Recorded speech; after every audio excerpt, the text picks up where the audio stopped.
And you are doing it, Sandeep Manoj, and you are doing it. This is highly impossible for everyone. It's highly That's impossible. right from my heart. There is no compulsion. We have to start from our own countries.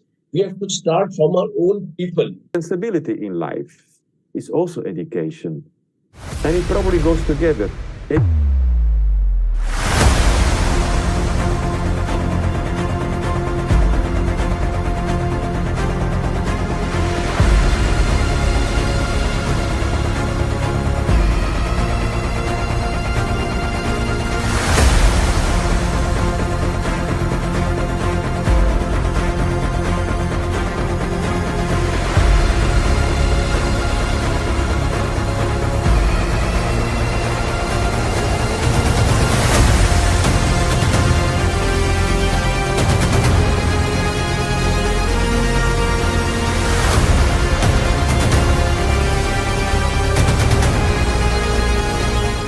But most of all, my warm heart and felicitations to Dr. Shama.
And you are doing it, Sandeep Maharaj, and you are doing it. This is highly impossible for everyone. It's highly That's impossible. right from my heart. There is no compulsion. We have to start from our own countries. We have to start from our own people. Responsibility in life is also education. And it probably goes together.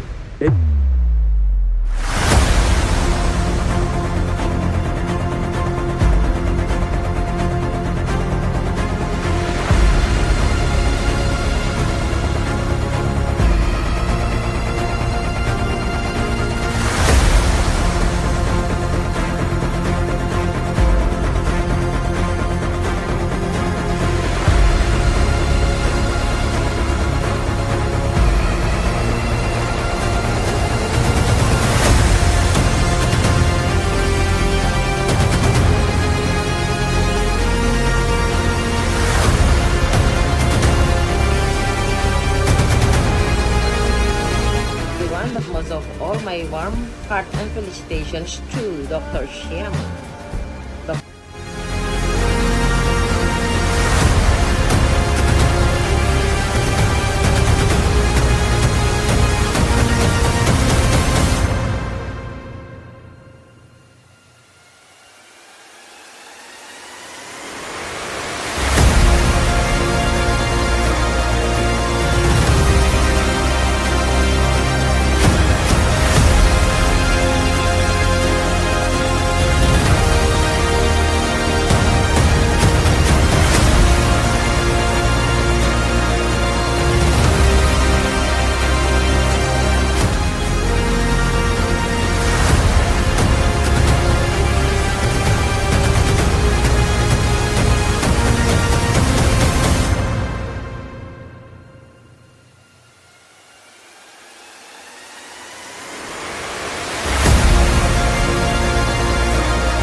You are just till 10 minutes she was talking to me. In case it happens, you and me we will judge, Mr. Mani.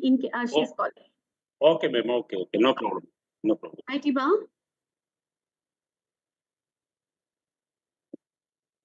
No problem. No problem. No problem. Done. Thank you so much. Bye-bye.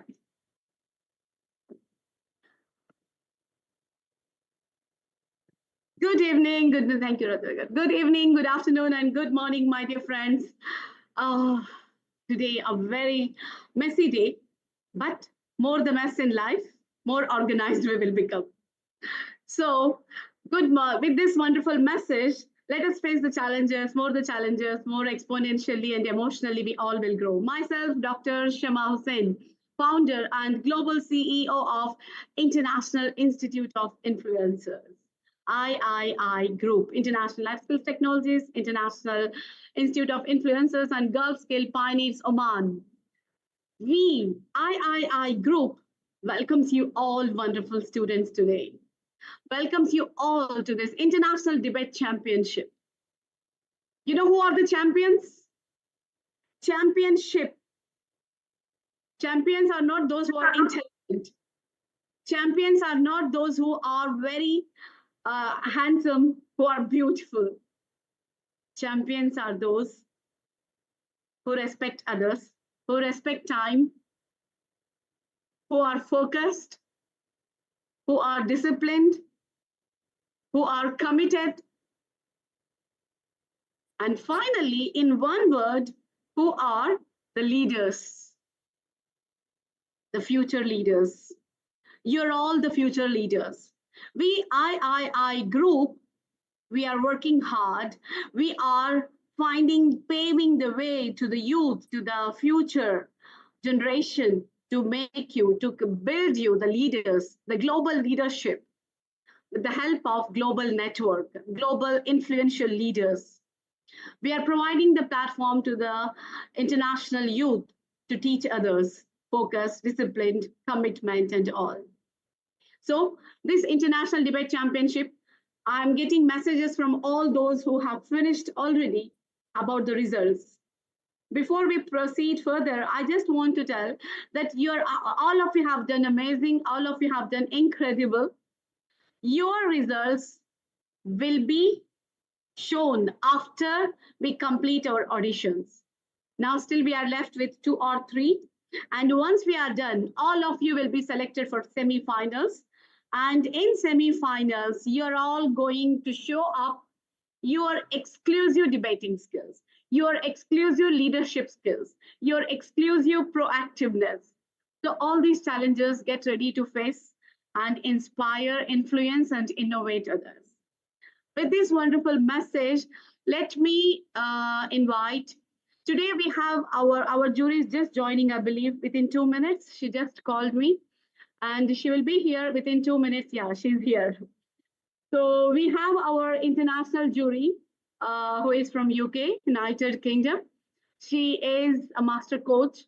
She is a writer. She's also featured in top 25 women of female leadership. And she's an extraordinary human being, a great woman leader, I can say, a great friend as well.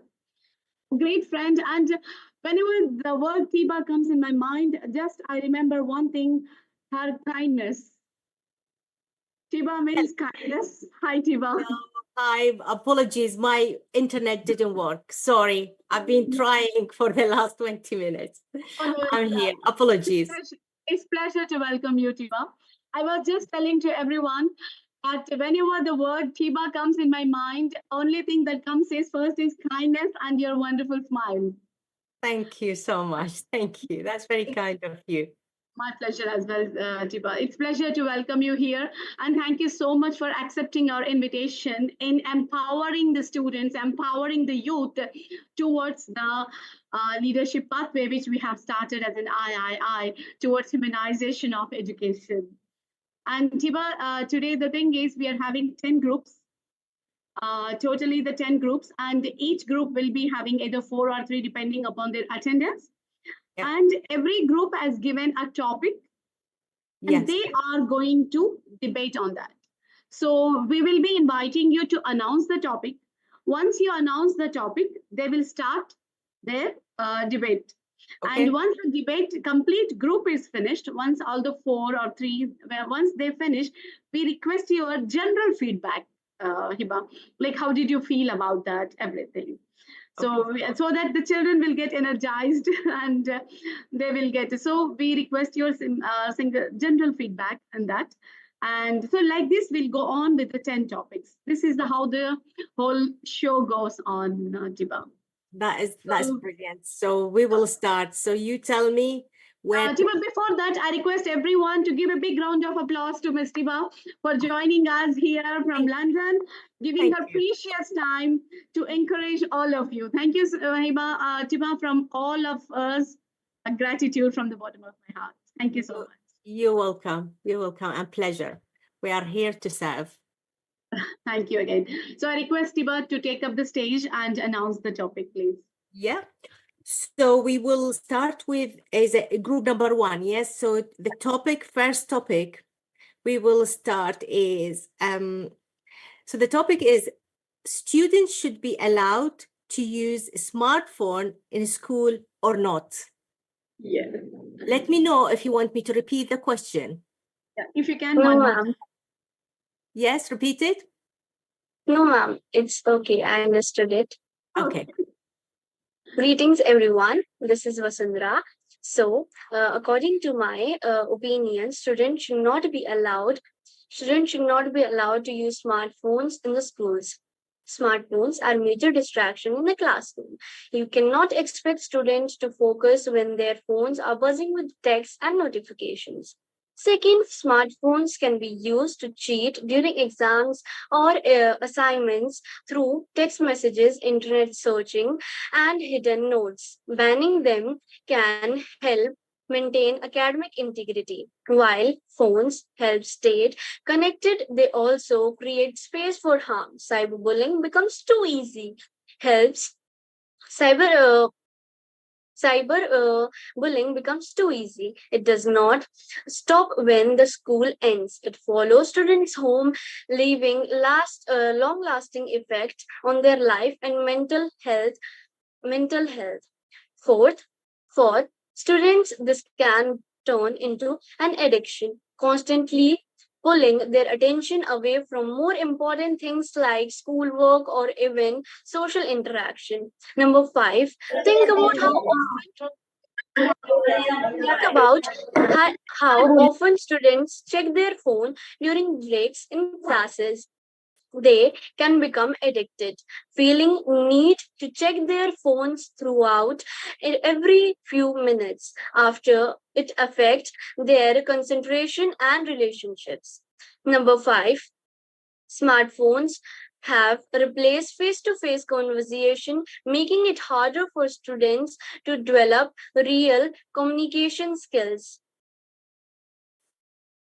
Instead of engaging in real conversation, students are often glued to their phone screens. Number six, while you are glued to your phone, exercise becomes an afterthought. Instead of playing sports or enjoying outdoor activities, students end up spending more time sitting down, scrolling their feeds or reels. While some students are playing soccer, football, or many other games during break, often are sitting under a tree glued to their phone. The more time they spend on screen, the less time they spend being active. This leads to the health concern. Late night scrolling. For students, it's mess with their sleep. A student stays up late night texting and browsing social media. By the time they go to the bed, it's past midnight, and they arrive at school exhausted and unable to focus next day in the class.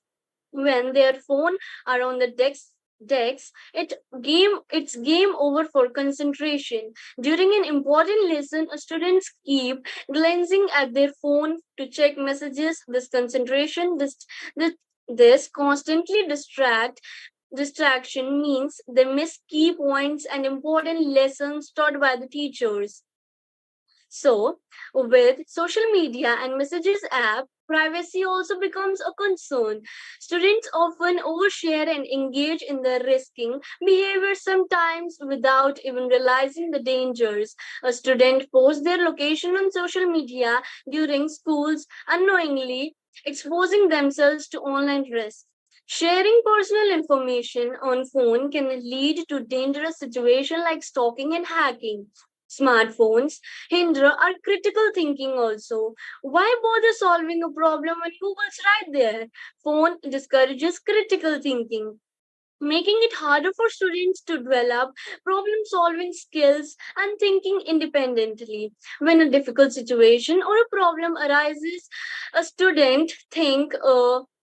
instead of thinking it through, a student quickly googles the answer. They miss out the development of critical thinking skills as phones offer easy shortcuts, and smartphones or cell phones suppresses creativity also. Phone stops student from thinking outside the box or coming up with new ideas. A student working on the creative project spend more time browsing Pinterest for ideas than thinking their own ideas.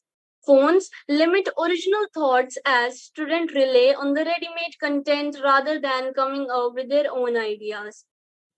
So, smartphone also reduces our empathy. Texting is not the same as talking. Smartphones make it harder for students and to connect emotionally and lead to a decline empathy and real human understanding. Texting replaces face-to-face conversation, making it difficult for students to understand each other. Screen becomes a barrier to real emotional connection and decreases empathy. So, with all this, I would like to end my debate. That's all about my opinion. Thank you, Asandhara. Thank you so much. So let's move on to Ahmed Yusuf. For the second question now. She's first group. We have one more, Tiba. Oh, one more. Yes. Yeah, one more is there.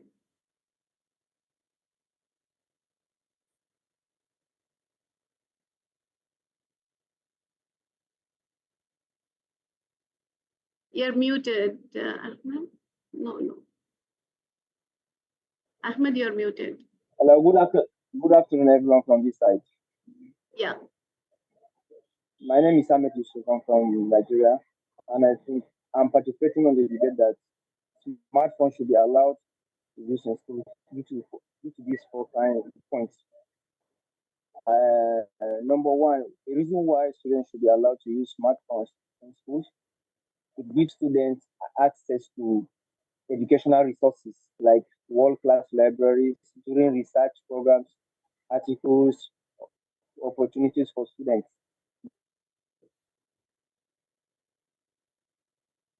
And the second key point is that student emergency contact school guidance. In case of emergency, students can be able to use smartphone to pass information what is going on in case of emergency. Then the third point is that today in the world driving tech today, digital literacy is one of the most important things. And when students are allowed to use phone, they will access to they will have access to internet so that they can build up their skill that is needed in future. Then number five, without internet, I cannot be able to become the youth II International Youth Ambassador today because during my school days I was using phone. Then that's where I met Dr.Shama Hussain.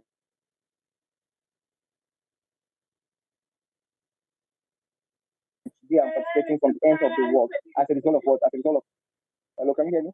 Hello? We can hear you. We can hear you. Hello? Okay.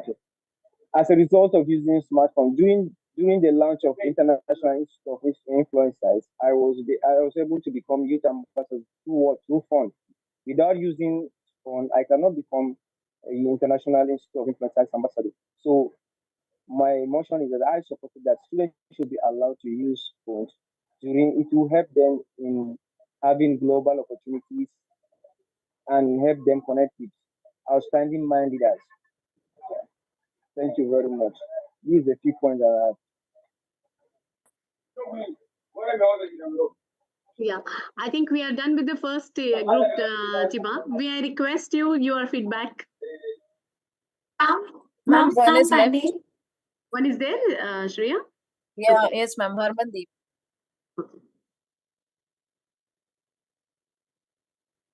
One in the group wants to speak.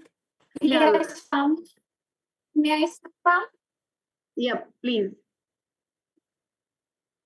A very good day to moderators, panel of judges, and my co-debaters. I'm Indomitable Harmandeep Kaur from National Public School. So let's start up with a little bit story about my boarding school. I studied in a boarding school in Delhi, and I remember that there was a magazine project in my class 8, which my teacher gave to our whole group that you should have to complete it for the state level competition, and then it will be continued to national level too. And we all do a group discussions in our school library, school cafeteria, and all interact with each other in a like a face-to-face meeting. So we will do so many efforts to make that project in a most appropriate way. And we've done many things to present it in a great way, to be a whole like a stand up in a much better way. And I remember we do many face-to-face meetings, like many conferences in our conference school meeting group, and in a classrooms too. And what if we are allowed to use mobile phones in our hostels? So maybe this possible, like because I know that the face-to-face meeting impacts are more efficient as because to complete that magazine we do group discussions in like libraries and minorities. And we stand first and 108 schools. That was just a brilliant thing.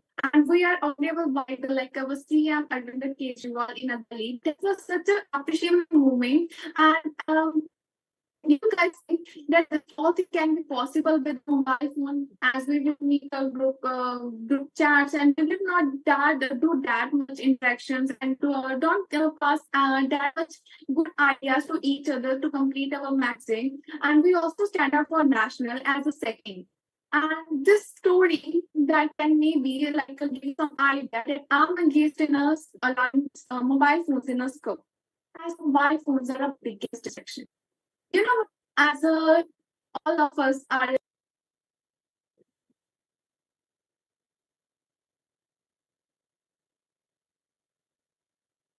She has the connectivity. may I continue?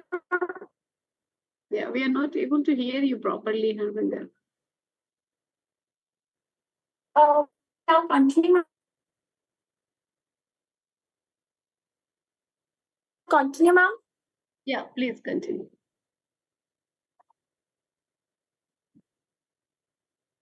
Actually, in my opinion, mobile phones are just a big distraction, nothing less than it. As people be enrolled to each other face to face, that will be make a much better impact. As if we are doing a virtual stages, and as Amma said that the smartphones are just a much appropriate way. But we can do also achieve the opportunities at when we will be moved back from a home to school, and we can enroll that opportunities from our mobile phone. Is this valid to use mobile phone in a school? I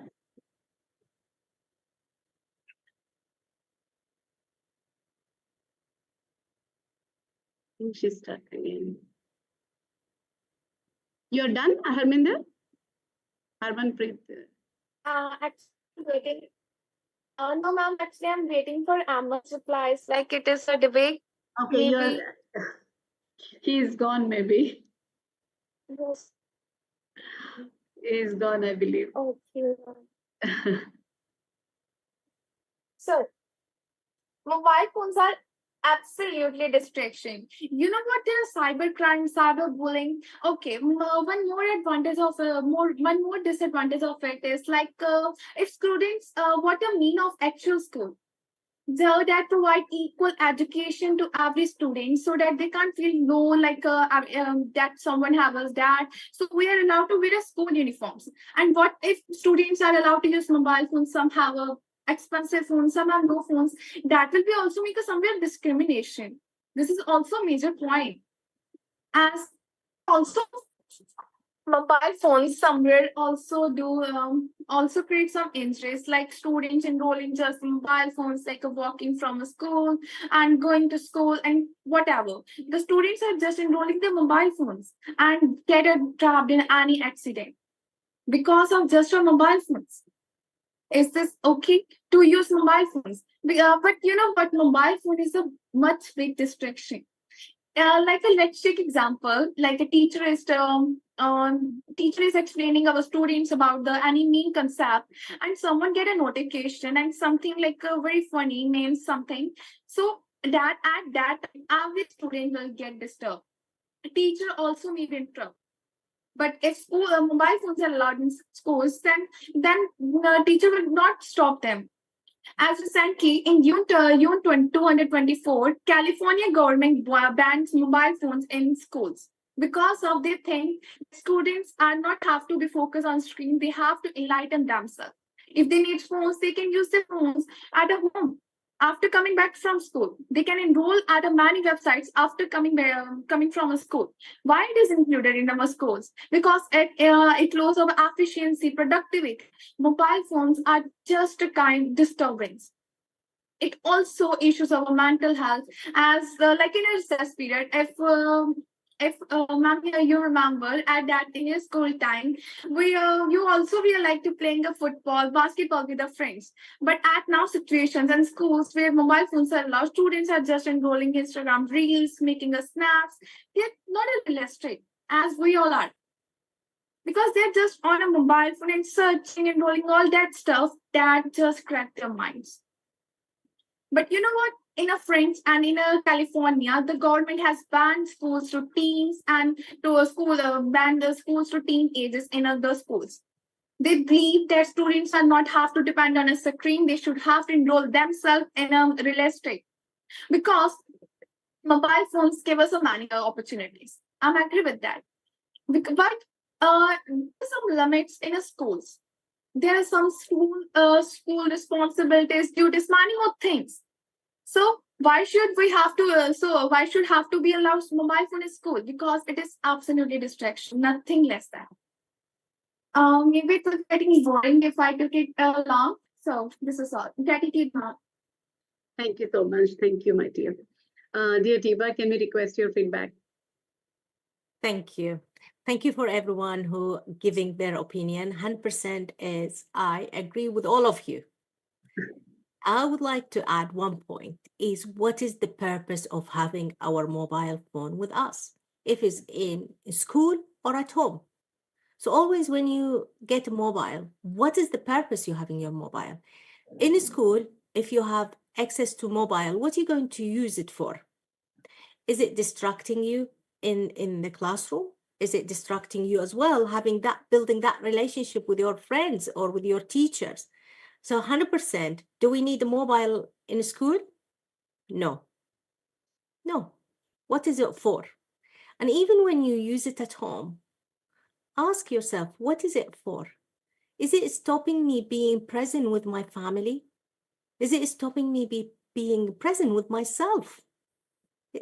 Why are we having a mobile to connect with the outside world? Why we don't go and knock the door neighbor and go and see them, or invite our friend over and have fun?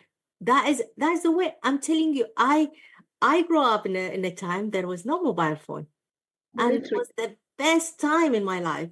My children both, I got 2 children, they grown up. I didn't give them mobile phone in school, because what's for? And even at home, there is no, until today, when we are at home, what's the point we having mobile phone? Why we connect with the outside before we connect with the people with us? And if you want to see someone, yeah, use it for emergency, 100%. To protect yourself, if you're walking in the street, like here in the UK, we give mobile phone for children when they start going to school, in secondary school by themselves, when they walk to school. Then they have a mobile with them, but not a smartphone. There is a difference between smartphone and a mobile. Mobile, you can have a mobile. You know the Nokia, the old one? You can use it for security. You can take it with you if you need to use a phone call. But why we need a smartphone? So yeah, thank you very much. It's actually really a good subject. And think about it again. What is the purpose of having a mobile phone? Is it distract us? Is it stopping us of being ourselves present with everyone around us rather than being outside? Thank you. Thank you so much, Tiba. It Absolutely, was ma'am. yeah, exactly. The way you have put Thank it you up so much, ma'am.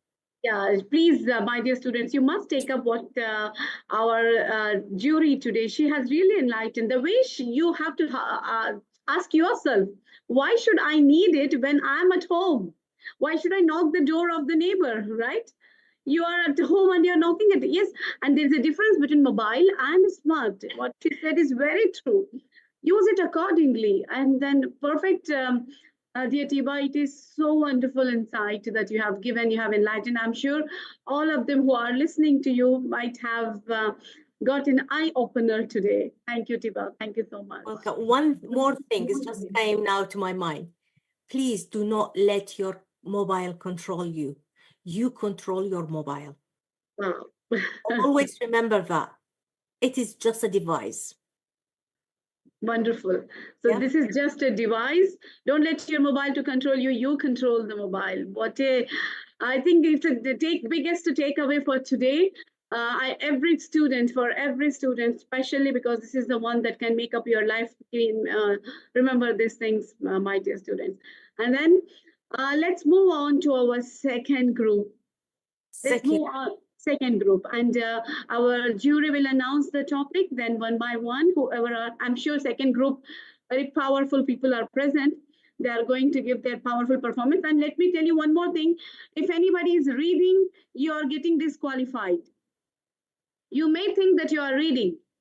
You don't know that you are getting disqualified. We are no, everything is live. You cannot say that we are not reading or anything. Everything is, because this is not a speaking, this is not giving insights, this is a debating. You have to debate, you have to bring your energy, you have to, those who are not showing their energy levels, those who are not debating, we are disqualifying them. So remember this point before, so that because it's a live program, we will be watching it many times and then we are going to give the result. So remember that one. So let me go on to the second group and let us, our jury, announce the topic. Dear Tipa, can we request you for the topic, please? Yeah, second topic is robotic teacher should be introduced in schools or not. I repeat, robotic teacher should be introduced in school or not. So that is the subject. Done. So let's move on. So who is ready in the first group, second group? May I? Yes, and Anushka. Ma'am, am I audible? Yeah, you are, my dear. Yeah. So namaste and a very warm and a pleasant morning, afternoon, evening or night to one and all present over here. This is Janvi Singh, proudly representing the Sanskriti Public School from Gorakhpur, Uttar Pradesh and the nation rich with tradition and cultures, the one and only India. First of all, I'd like to thank Shama ma'am and the jury for letting me keep my point of views on this international debate championship. I definitely stand in against to introducing the robots as a teachers, not only in the schools, even though in the educational field. I would like to keep some of my points. First, the educational concerns. The robots may oversimplify the complex concepts, which limits the depth of understanding. Robots may focus on rote memorization rather than critical thinking. Robots may struggle to adjust to changing curricular requirements. The social and the emotional impact. Excessive reliance on robots may lead to student isolation. The reduced human interaction may hinder social skills development. Robot cannot teach the emotional intelligence, which is definitely essential for life.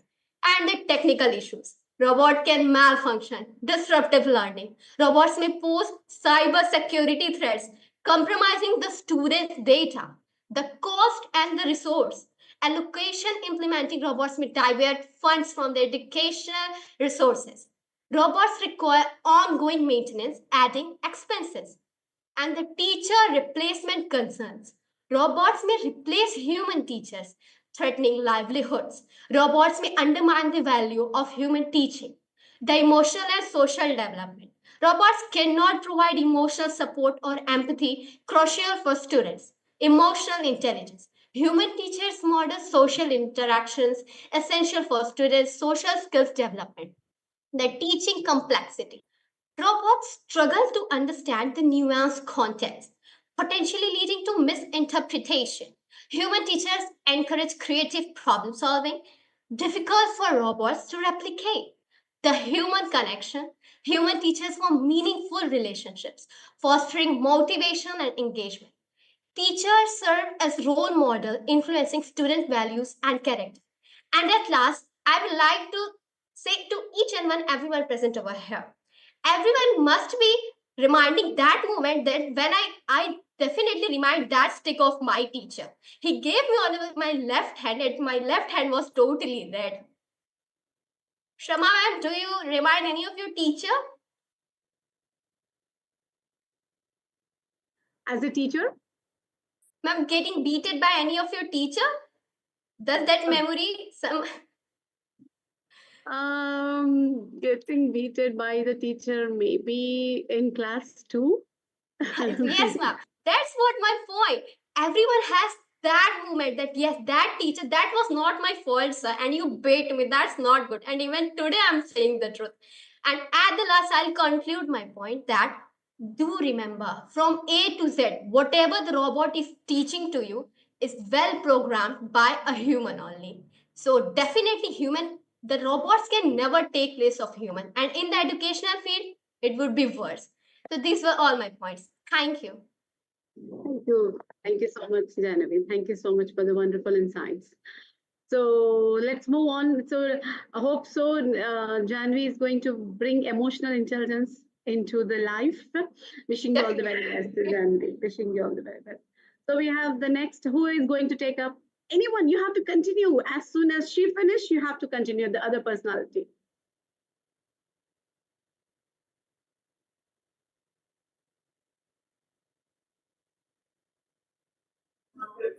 So, ma'am, can I speak now? Please continue.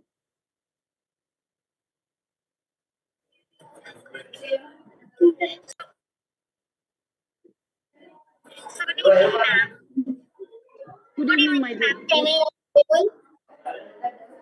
Yeah, please. Can I audible, ma'am? You are audible. So I'm Bilgir Hapidkar from National Public School here to represent my debate, and thanks for giving me a chance to tell my opinion. So my opinion is we did not have to replace a robot teacher with a real teacher because we a student need a human connection that a robot cannot provide, and robot is a copy of human, and copy is always copy, never become right. There are many reasons why robots are not good for us because because when we are at school, they cannot teach us discipline. They can teach us the only education that we need, but not moral values and discipline that only the human teacher can teach. And a human teacher beat us to become right, but Robert teacher cannot beat us. But if she will beat us, we will be injured very badly because they are made up of metals. So that was very bad for us.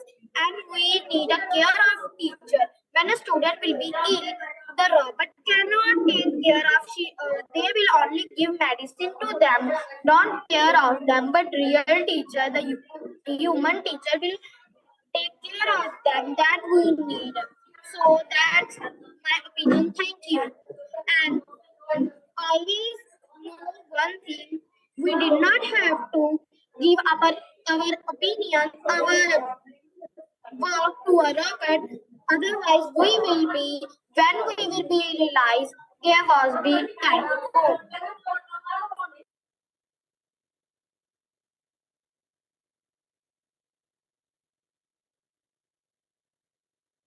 Okay, thank you so much. Thank you, my dear. So the next, I think, April Rose. Hello, ma'am. Am I audible? Sure. Thank you. To our CEO, Dr. Shama, our jury, ma'am, our evaluators, and my fellow debaters, ladies and gentlemen, good day, afternoon, and night. This is April Rose Amancho from the University of Cebu, Philippines. This is a crucial matter now that this month is for teachers, our educators. Happy World Teachers Day to our teachers, especially to my English teacher who let us experience this one-of-a-kind opportunity. To start off, I disagree with the statement robotic teachers should be introduced in school. Sure, robotics helps us humans in many ways, but what else? They help us in various sectors of life, but what else? They are not suitable for tasks that are solely done by humans, which is teaching. Many of us love our teachers because they are compassionate. They give humanly advices because they relate to us. But do robots do that? The clear answer is no. They could never possibly do that. One thing about this is the employment of the teachers. We all know that we lack teacher workforce. Students may struggle dealing with robot teachers, especially if they are still in grade school because they are not familiar with human to robot connections. Let us discuss the socio-economic benefits. One thing is for sure, teachers get paid to do the task, prepare lesson plans, and teach children, while robots teachers, they do the same. However, it might be possible that the students will solely rely on robots. Aside from that, they are costly when it comes to maintaining tools. They are for longevity purpose, and universities often prepare them than most teachers, but does that help our economy? The amount of unemployed licensed professional teachers is alarming. Knowing that they graduated in a baccalaureate course and took the licensure exam, but they are not employed. We all know that teachers mold the next generation of leaders by giving the necessary knowledge, morals, and values that youth needs. And robots are meant to be discarded when they malfunction and cease to be fixed. They are not just teachers that impart knowledge. They mold their students to become the best in what they do. They let them discover their passion and they support them. So I disagree with the robotic teacher should be introduced at school. Robotic teachers cannot compare to great educators we have today. Humans can make robots, but robots cannot make humans. Thank you. Wonderful. Humans can make robots, but robots cannot make humans.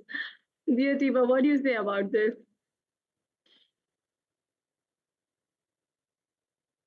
You're muted, I believe.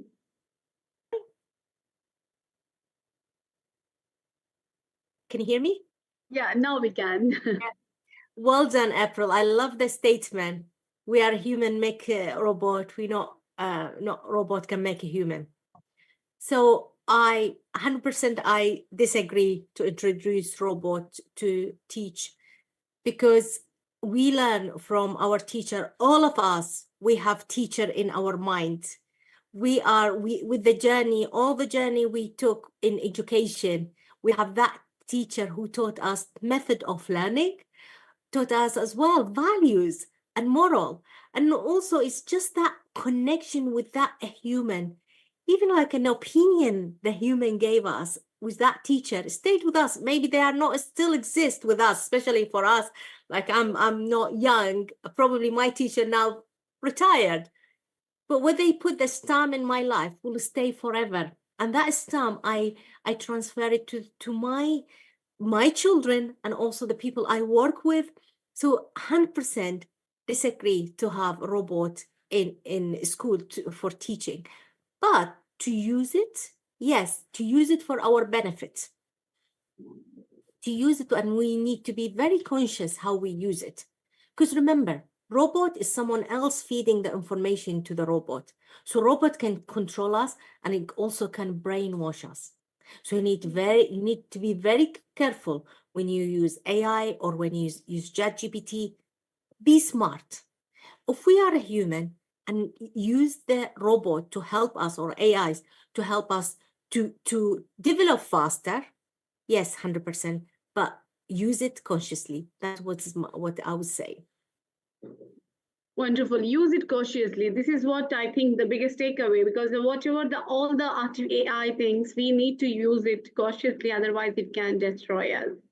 And as Tiba, and especially even I liked when you said robots cannot make humans. Very true. That human touch is human touch. Human capital, nobody can take away. That is our speciality. That is our uniqueness, which no one can take up. Thank you again. Thank you so much, all of you. And dear Tiba, thank you again. So we request you, Tiba, for the third group. Before we start, before we start, just I want to add something, just came now across my mind. DNA. Each of us now here in the room, we are 25 people. We have different DNA. Even if we look like the same, but our DNA is very special. Robot is not, they don't have they have one DNA. Even they don't have DNA. It's actually basically by human organized. Metal said screwdrivers and nuts. Absolutely. Equal to robot. Absolutely, absolutely. So our DNA, we shouldn't lose it. And we've been created this way. And it's a miracle. And let's keep that miracle going. So that's what I would add to the last debate. Wonderful, wonderful, Tiba. Thank you so much for adding that scientific touch as well to this topic. These are all, I think, such a wonderful insights. Don't you think, all of you? Show your thumbs up to our international jury if you understood and if you are going to, yes, if you are going to obey this in your real life. Yes, I'm getting the thumbs up. Tiba, everything is, you're influencing everyone here. Thank you again. That's brilliant. So, thank you. Let's move to the next topic. So the third topic is homework should be stopped or not. Homework should be stopped or not. Let's see now. Hi everyone. Can I go Hi. first? Yes, please go ahead. That's what we want. You have to take the step. Very good. Good day everyone. I am Ivan James Ligo from University of Cebu, Philippines, and I firmly believe and I stand my ground that homework should be stopped because it somewhat gives like a specific burden towards students. Here in the Philippines, we have major factors to also, not just in the Philippines, but in generalized, we have major factors also considered because here in the Philippines, you have 8 hours of class, and 8 hours is long enough for you to learn about knowledge in school. And then if you gave a specific person or students a homework in school, it somewhat depletes their time and personal needs. Of course, like we have endeavors, also personal needs, and our time to spend family within our friends, loved ones, and also our hobbies. It somewhat depletes. It's somewhat a conflict within what we want as a person because I believe that it also adds stress towards students. And as we know, youth is very vulnerable in terms of mental health issues. So we need to really ban and stop giving this in homework because the also variable that we should focus on is there are many students, especially in colleges, that students who are working, there are working students who thrive, enable for them to survive and sustain themselves. So it almost divide their time with their work and homework. So it's kind of like a difficulty. It gives conflict. It gives contradiction within what they want to do in life. And I believe that there are major factors that differentiate between one another because we have different environments, whether in school, whether in our personal homes. For example, if you give a student, what about those students who doesn't have resources? What about those students who doesn't have personal computers? What about those students who doesn't have strong internet connections? It somewhat gives a void or somewhat gives a gap between the two, between the deprived students and the privileged students. It somewhat it shows that the difficulties could actually deflect the students' ability to learn, and life does not only revolve in academic. We also have things that we need to learn personally, and experience is a great teacher, I believe. And if the concern is the teachers giving homework because students are like the specific topic wasn't able to be finished within the specific allotted time, then the focus should not be on giving homework. The focus should be on how to manage the allotted time, how to use the allotted time, enable for students to cope up. Because as I've said, I might sound cliche, but there are some resources or other students that have some doesn't have resources in their home. Well, on the other hand, in the institution or in the school, we have resources, we have books, we have our teacher, we have friends or support system. And also support system is also actually important because there are some students who doesn't have who came from broken family, and as we all know, there are some students who doesn't have much of a comprehension when it comes to a specific topic, so they need help. So what about them? How about how to cope up with that if they need help? There are some students whose parents are working, so no one is there to help them. Well, on the other hand, if we don't give homework or we just do the activity within school, we have our friends, we have our teacher, we have our classmate who could support us to better understand a specific topic. That's it. Thank you.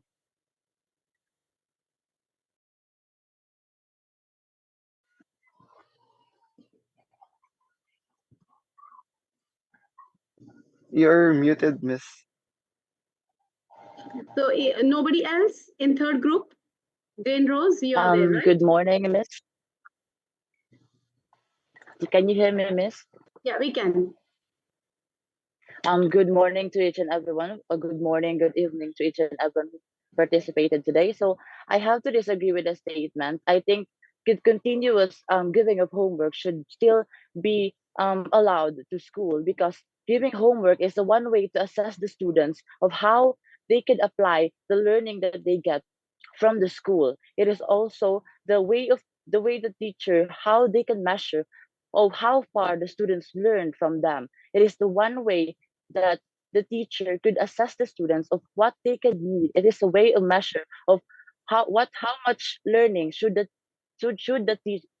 students could gain, or should the students would receive more if the continue of homework will still be given. The homework would be a one or a great way to make inform the teacher on how can they help more about students, how can they assess the student, and how can they provide to the students about the knowledge, because homework assesses the students of uh, because homework allows the students to apply the knowledge they gain learning from the school. So it means if there is needed, or if there is a lack of knowledge that the students needed more, or if the students needed more knowledge, the student could use homework to assess of how far and what are the things the the students are needed. If they cannot understand the homework, the teachers would assess them and provide them with more and more concise, more information that they cannot get about that homework. Homework is the one way to assess how really far the students have gained the knowledge and how far the students have learned from the teacher. So I firmly believe that the continuous giving of homework should still be continued by the school, since it is a great way and a most and partly effective way to assess what kind of learning and how can the students apply the learning to that homework. How can they give a comprehend, how can they understand that assignment or that homework that the teachers have given to them. That's all, Miss. Thank you. I would like to respectfully contradict towards his perspective because I believe that, as I've said, there are some students who are lacking of comprehension. And if a given specific topic was given to a student and then they still couldn't understand, so the teacher would do an assessment via homework, isn't it crucial for students to have not who doesn't have a guidance or specific guideline for to do that specific topic or the assignment for teachers that the teachers was given? And one thing is students with the palm of the hand of the accessibility of internet and resources, they might tend to use or depend on internet and doing homework. So it's kind of like a gap between the reality and the expectation of a teacher. They might tend that these students was able to answer this question correctly, but in reality, with the help of the internet, it's crucial to give students with a assignment that is not really accessible towards anyone, because for example a student is lacking of comprehension. It somewhat give them void within the reality. So I believe that with the guidance of a student and under the constitution and under the institution is much better way to give assessment, because in that way they could see through their eyes that the students is learning without any help of internet or any help of research instrument. Um, I firmly believe that through homework is one way to giving assessment. So through homework, even though the students or is using internet, they can still use the internet to contact their teacher if they wanted to contact their teacher to ask for more information and to ask for more understanding on how they can comprehend it. Internet could also help students learn and understand more about the certain topic that they cannot understand. Comprehension could also be provided by the internet because they can gain more about information on the certain topic that they cannot understand. And if they really wanted to But come up from it from the teacher, they could use the internet or the any platform from the internet so they can contact the teacher if they wanted to ask more about the certain topic that they cannot comprehend or they cannot understand more. there are two different sides that I want to point out. One is the abusive use of internet. Students could actually abusively use the internet despite of them using the internet enable for them to comprehend well somewhat. We cannot condone the fact that students actually use internet to seek for the answer itself and not do the assignment within themselves. And I believe that we should also assess those students who doesn't have internet access at all. So as your point is you said that internet could help comprehension within students. What about those students who doesn't access the internet? So they were left uncomprehended. They were left lacking of knowledge within a specific topic because they don't have internet access. So I believe that there are some different environments within students that creates a gap between the deprived and the accessible one students. And also, I believe homework doesn't only always mean that you have to use internet. The school have resources. Some schools have resources that could guide students from doing their homework. They have resources like books or any other that is not that does not involve internet, and they could use that. The school could provide that to help them do their homework and make the student comprehend and understand the homework that they were giving. So I believe that internet isn't the only way to comprehend. The resources that the school can provide could also be one way to make the students understand the homework. Exactly, and that's the point. If the university of the or the institution has the resources itself, then why not do the activity within the institution? Why not do the activity within the school? Why do you need to give it to students? Exactly, that's the point. Because if giving it's kind of like deflecting a personal endeavor of time, a personal perspective of time within students and the uses of time of students. Because as I've said, life does not revolve in education. So for example, we are both from the Philippines, and 8 hours is not long. So within that 8 hours, we could actually use the resources within the institution to let us, or for us to able to comprehend well, and for us to understand the specific topic. For then the next day, the teacher could give assessment where in a form of activity, not in homework. Because it shows how deeply the students understood with the help of the resources of the institution. And also, I believe that resources from the school can always be used by the student to take and to borrow so that they can bring it at home. So it means that the resources of the school doesn't limited their way only inside the institution. The student could use that books to bring at their home to do their assignments so that they could comprehend and understand their assignments. Doesn't mean that when the school have resources, it only limited using it inside the institution.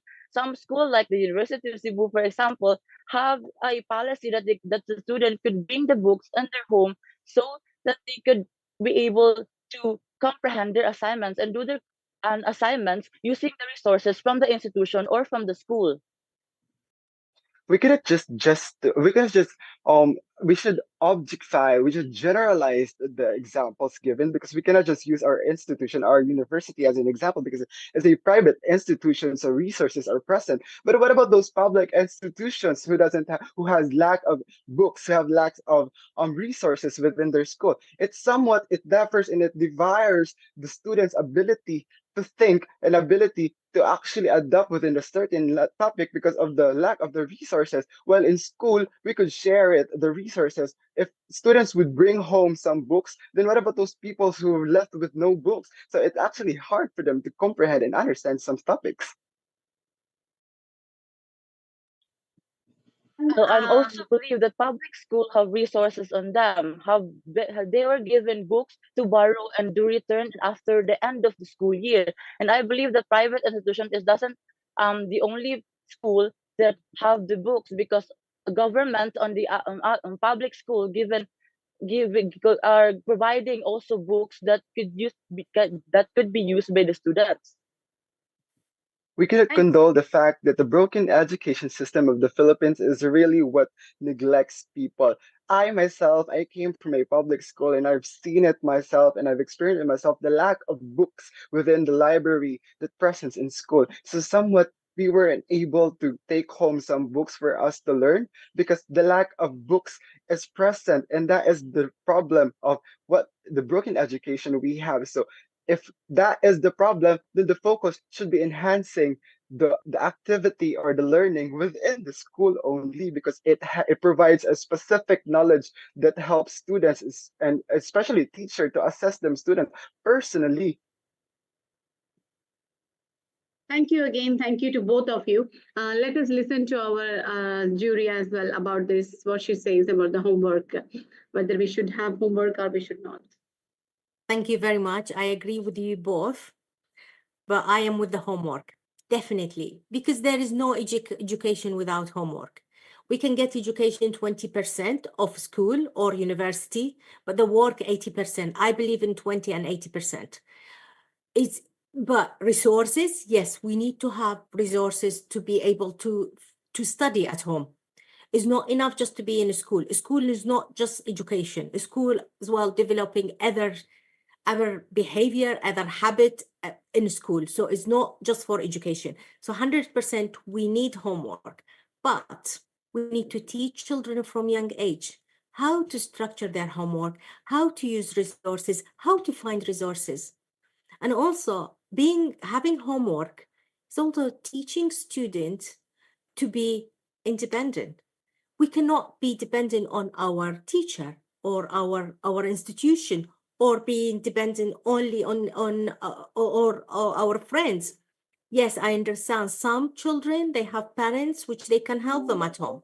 Other children no, but it's also is this teacher should actually help the student to find that resources, and that any institution is their responsibility to teach children how to use the resources. What's the point to have them in school, not to teach them that skills? Plus, homework is teaching them how to work independently, because when it's at work, no one will help you. You will be left alone on that task. You need to finish it. And that is so is important for children, learning, having homework from young age, and also teaching them, and actually they become more resilient when they don't have resources, what they need to do, how they find that resources to finish that homework. Definitely, I would, any child, I give them homework, no computer, no internet. They need to sit and do the work without internet.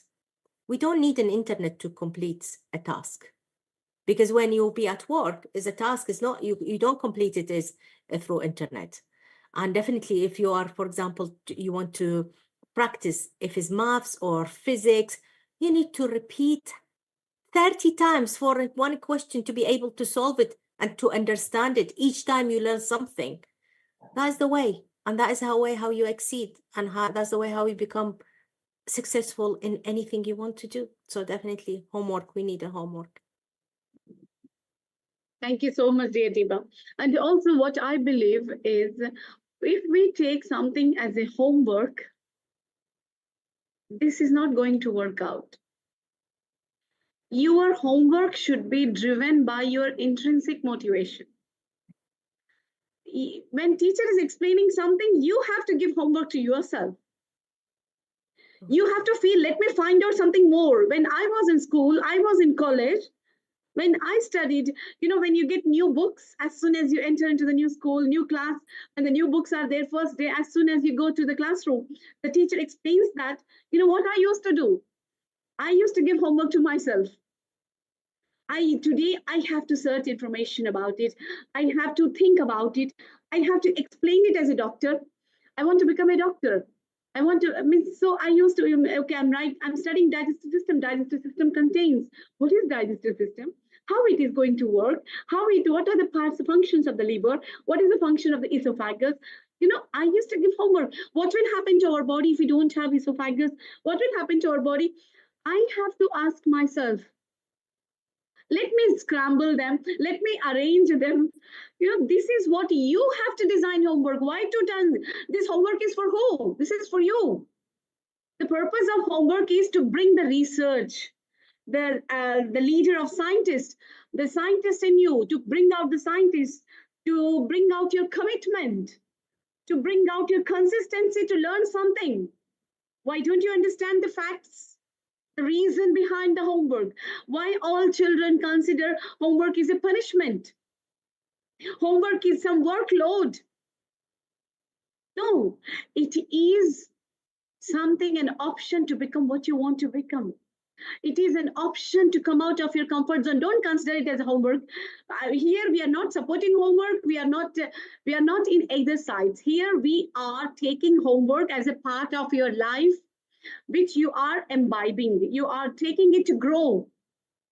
Only one thing in life. You want to grow? Take risk. More you learn, more you earn. More you learn, more you earn. So the homework is one of the opportunity to learn. That's it, extra. If everyone is sleeping 5 hours and one boy is studying 6 hours, sleeping only 3 hours, that means he's doing extra work to get something in life. So do that extra, always extra, to become extra. Thank you again. Thank you so much, Tiba, for your insights. I'm really learning a lot from you. Thanks again, Tiba. Thank you so much. And both of you have wonderfully encountered each other, and it's wonderful. I always tell, bring the influencing capacity in you. You have content, keep the content, but bring the content in such a way, bring the fire in the content. The person who is sleeping also should get up and listen to you. Okay, so bring that energy in your debate. We are looking for those people who want to bring that energy, who want to bring the trigger the emotions. Done, right? Let me request our international jury, Ms. Tiba, now for let's move on to the next group, Ms. Tiba, and can you please announce the topic? Sure. So at the fourth subject, smoking should be banned in public places or not. I repeat, smoking should be banned in public places or not. Okay, so good evening, everyone. My name is Anushka Rai, and I am from Sanskriti Public School, Gorakhpur, Uttar Pradesh, India. And I'll speak in the favor of the topic that smoking should be banned in public. My first point will be it will improve the public health as it will reduce our exposure to secondhand smoke. Okay, so if I go somewhere and someone is smoking, I am a non smoker, obviously. And if I'll inhale that smoke, I'll instantly start coughing. So basically, at that period of time, it will not be that dangerous, but gradually, those secondhand smoke will considered very dangerous for even the non-smokers. Now, secondly, it will also motivate smokers to quit or reduce their smoking, as they won't get the chance to smoke so often. Obviously, everybody is not that rich that they'll get private places or they'll go to private places to smoke. If smoking will be banned in public, it will reduce the number of or percentage of smokers in our country. It will also promote a healthy image. Suppose you're going somewhere, you're visiting somewhere, and you see that there are private places for people to smoke, and you will instantly get an image in your mind that okay, this country is really health conscious. They are considering both the non-smokers and the smokers, which will also result in enhanced air quality. Like it will improve overall air quality in public spaces, benefiting everyone. It will also result in reduced healthcare costs. Lower incidence of smoking related illness can lead to decreased public health expenditure. Smoking is really dangerous, like really dangerous for our health. When we'll encourage people to quit smoking by banning smoking in public places, they'll not get the chance to smoke so often, which will eventually result in reduced healthcare costs. Also, it will create more pleasant environment for non-smokers, encouraging outdoor activities and social gatherings. If you are visiting an open-air restaurant, there are people sitting having chit-chat sessions, smoking. A non-smoker cannot sit there because we'll not be able to bear that amount of smoke. We'll not be able to sit there. If smoking in public will be banned, even the non-smokers can go outside, can have sessions, can have meetings, and can sit there properly. So if smoking will be banned in public, we'll take care of both the non-smokers and the smokers. These were my points. Every topic has its own pros and cons. I am in the favor of that smoking should be banned in public as it is dangerous for both the non-smokers and the smokers. Thank you. Thank you, Anushka. Thank you so much, my dear. It's so wonderful. And let's move on to the next. We have only Anushka in this. Pauline. Yes, Miss. Good day, everyone. I'm Pauline. You can call me Pau for short. So, I disagree with banning smoking in public spaces. And why is that? Let's address the concern on secondhand smoke. It is true that secondhand smoke can pose health risks to non-smokers. However, rather than imposing a blanket ban on smoking, we can explore more balanced solutions that protect public health without infringing on individual rights. Designated smoking areas, for instance, can be established in public spaces. These areas would allow smokers to enjoy their habit while minimizing exposures to non-smokers. This approach respects the rights on both parties and encourages a compromise that can work in various environments. Moreover, we must consider the economic implications of banning smoking in public spaces. Many businesses, such as bars, restaurants, and outdoor venues, cater to smokers. An outright ban could hurt these establishments economically, leading to job losses and decreased revenue. By allowing smoking in designated areas, we can support local businesses while still addressing health concerns. It is crucial to find balance that respects both public health and economic vitality. And with that, I thank you. I would like to speak against you. Okay, smoking is a habit of many people, but that is not a good habit. There should be private places made for smokers. My whole point of this was that smoking should be banned publicly, but they can make a special area for smokers. Obviously, you cannot ban anything wholly. There will be people are addicted to smoking, but banning smoking publicly will help reduce smokers. They'll not get the chance to smoke so often. My whole point of the debate was that there should be different areas made for smokers. They should not smoke publicly so that the non-smokers don't get affected. That was my point. And I'm still standing my point that there should be designated areas in public spaces that smokers can be free to use since it's a public space, it doesn't just belong to the non-smokers but also belongs to those who smokes. We cannot control the people just because we tend to thrive on health provisions, but we also need to respect the decisions and the habits that they already have. We can just tend to let them quit something they can't usually just quit. That's why we are having a different kind of view which helps these non-smokers and smokers having to cooperate with one another. That was my whole point, that there should be different areas made for smokers and they should not be allowed to smoke publicly. That was my point. Smoking in public and smoking in different areas are different. The beauty of the debate is that sometimes it makes us to feel that I think both of them are telling right when the speakers are good. especially when the speakers are good. The beauty of the debate is that it makes us, yeah, if smoking is reduced, economy will go down. Sometimes there are certain things that makes us. What do you say, Ms. Kiba? Well, I agree with both of you. So definitely, because the conclusion is we need to putting an area for smokers separate from smoker and non-smoker. I agree with Anishka. It is polluting the air, and the people who not smoking or they have maybe health issue, they don't want to be close to a smoker, and it's not. It is not. It's basically they are. It's the people who are smoking is they pushing the air to the people who are not smoking, and they are enjoying their time because that is their habit.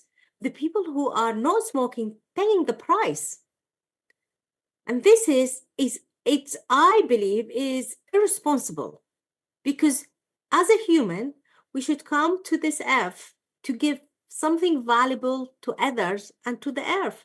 By ignoring others and their health and we just smoke, it's I feel is irresponsible, and I think it's good to be having separate area, and also is for economy. We can spend the money in a better thing for health, because health is wealth, and is to be healthy is the hardest things, honestly, to keep healthy for long time in your life. So we cannot produce, we cannot work, we cannot study if we don't have a good health. And is a habit, smoking is a habit.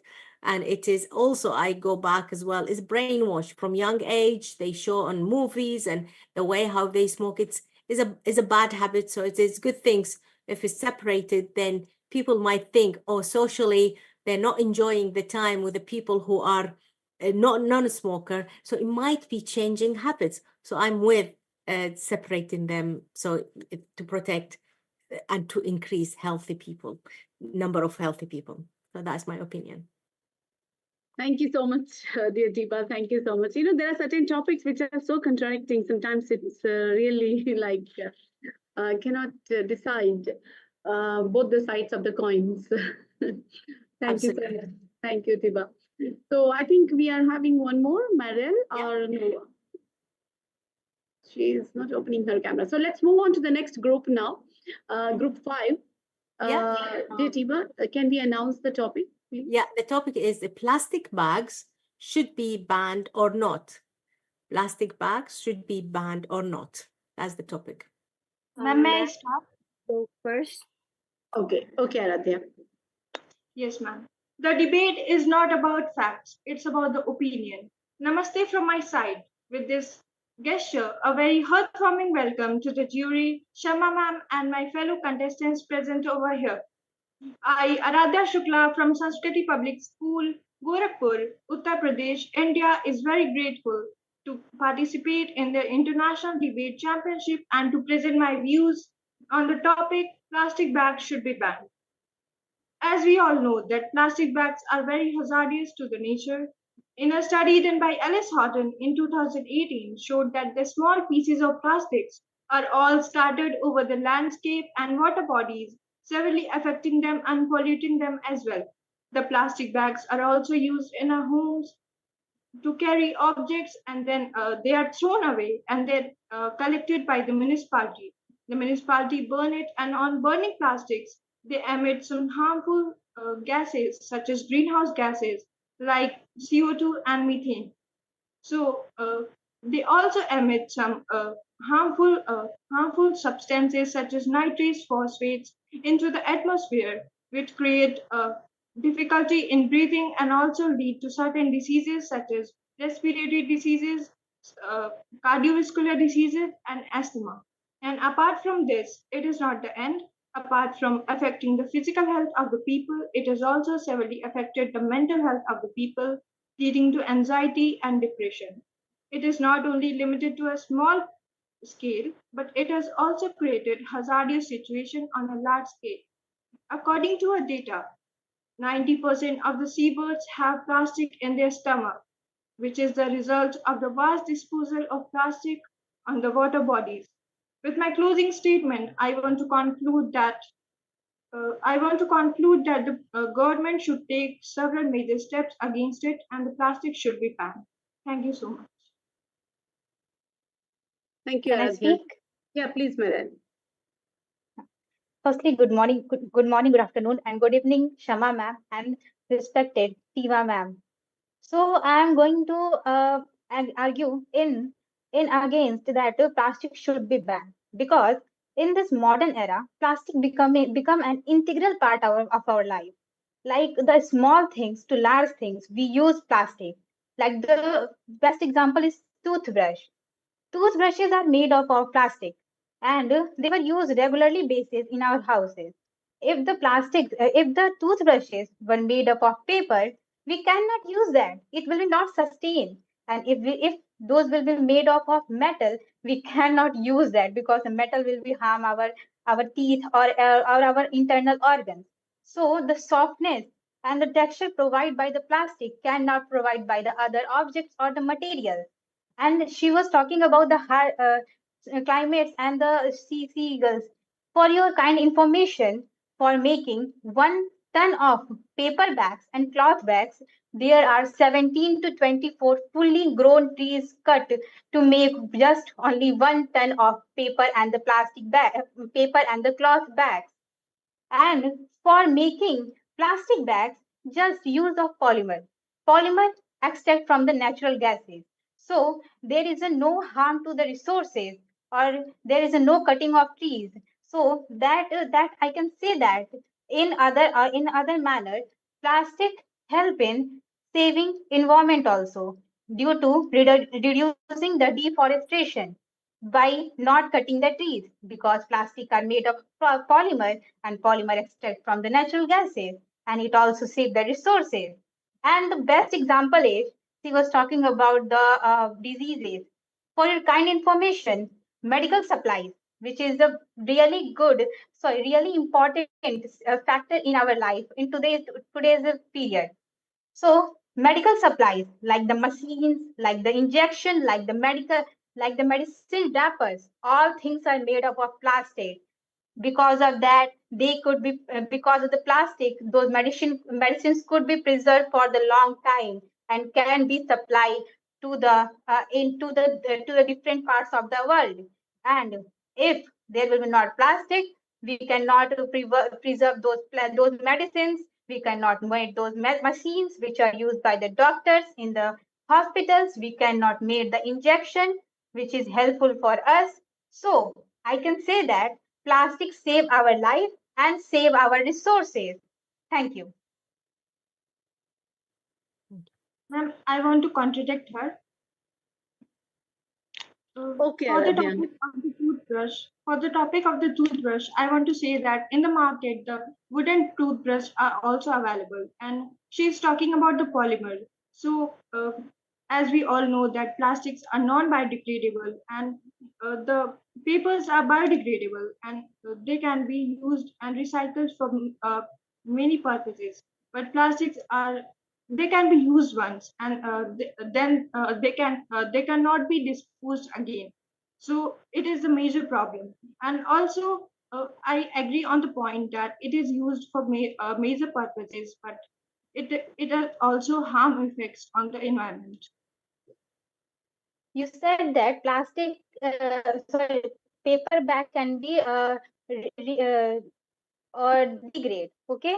So for your kind information, plastic bags can be reusable. Means if you use it once, you can use it twice, thrice. Means you don't have to throw it always after using that. Means you don't have to cut the thousands of trees for making just 1 ton of paper bags or the cloth bags. Means in the other way, by using plastic, we can save the environment and the cutting of the trees. That's the point. When we store any material in a plastic container in plastic bags, they usually affect the materials like in the water bottles. We store the water in the plastic bottles, right? So they usually affect the water contents, and we cannot drink twice from the bottle. We have to throw that bottle. And same goes with the plastic materials like polythenes. We cannot use it twice. It has to be thrown. because it is non-biodegradable. It cannot Who be said used. that? Who said that plastic bottles cannot be used? You go and open your fridge, you will see that lot of plastic bottles are present there. Those are the bottles of the cold drink. Those are the bottle of the water bottle we purchase from the market. And the most important point is, if you don't use the plastic bottle, what will you use to preserve the water selling in the market? If you use the container made up of metal, you cannot afford that. For example, I am telling you, for if you buy a cold drink of 250 ml present in the market of the plastic bottle, it will cost you 20 rupees in India. In India, it costs 20 rupees. And if you going to buy the same amount of cold drink, it will cost, if you're going to buy the same amount of cold drink in a can, it will cost you 50 rupees. So there is a difference in the affordability. If you use the plastic, people can afford it, and if you use the another or replace it, you cannot afford it. So what's the point of selling the things, or what's the point of making things of other materials if you could not afford it or you could not use it in your houses? Affordable things are not always right. And as you say that they can be used twice, but it is not true. According to the scientific reasons, they have the expiry dates, and it will affect the materials in which are stored in the plastic containers. Okay, you are talking about, let me think. Let me tell you one thing. Uh, for example, if you're buying any liquid thing like the oil, could you contain that oil in a paper bag? Could you? No, that's the point. If you could not contain that the oil in paper bag, and if you could not afford the metals, so where are you going to be keep the oil? Where are you going to keep the oil? That's the question. If you could not afford the things, how could you use the things? If you're talking about the affordable things are not always right. So if it is not right, how will you use the daily products? How will you afford that products? If they are the high prices, that's the point. Plastic make affordable things, afford things to us. So that's the point. If you don't use a daily day to day things in life, what's the point of making those things? For example, I given the oil bottle. That is a problem raised by the companies, that they make affordable things. They make the plastics at affordable rates, but it is not good option. As we all know that plastics, like you were talking about the oil, right? So when we store the hot oil in the plastic containers, it always decomposes the materials of the plastic with the oil, which make it poisonous, and we cannot consume it. So it is harmful Who for the said you to environment. And keep we the can hot also oil in have the plastic wooden bottle? containers. Thank you so much. It's wonderful. Who Thank you so much. Thank you so much. It's wonderful. Let us give, even Meryl is waiting. So let us see what Meryl wants to say. Both of you, wonderful. Thank you so much. Yeah, Meryl. Thank you, ma'am. Thank you, ma'am. Juries and my fellow debaters, and also to our viewers.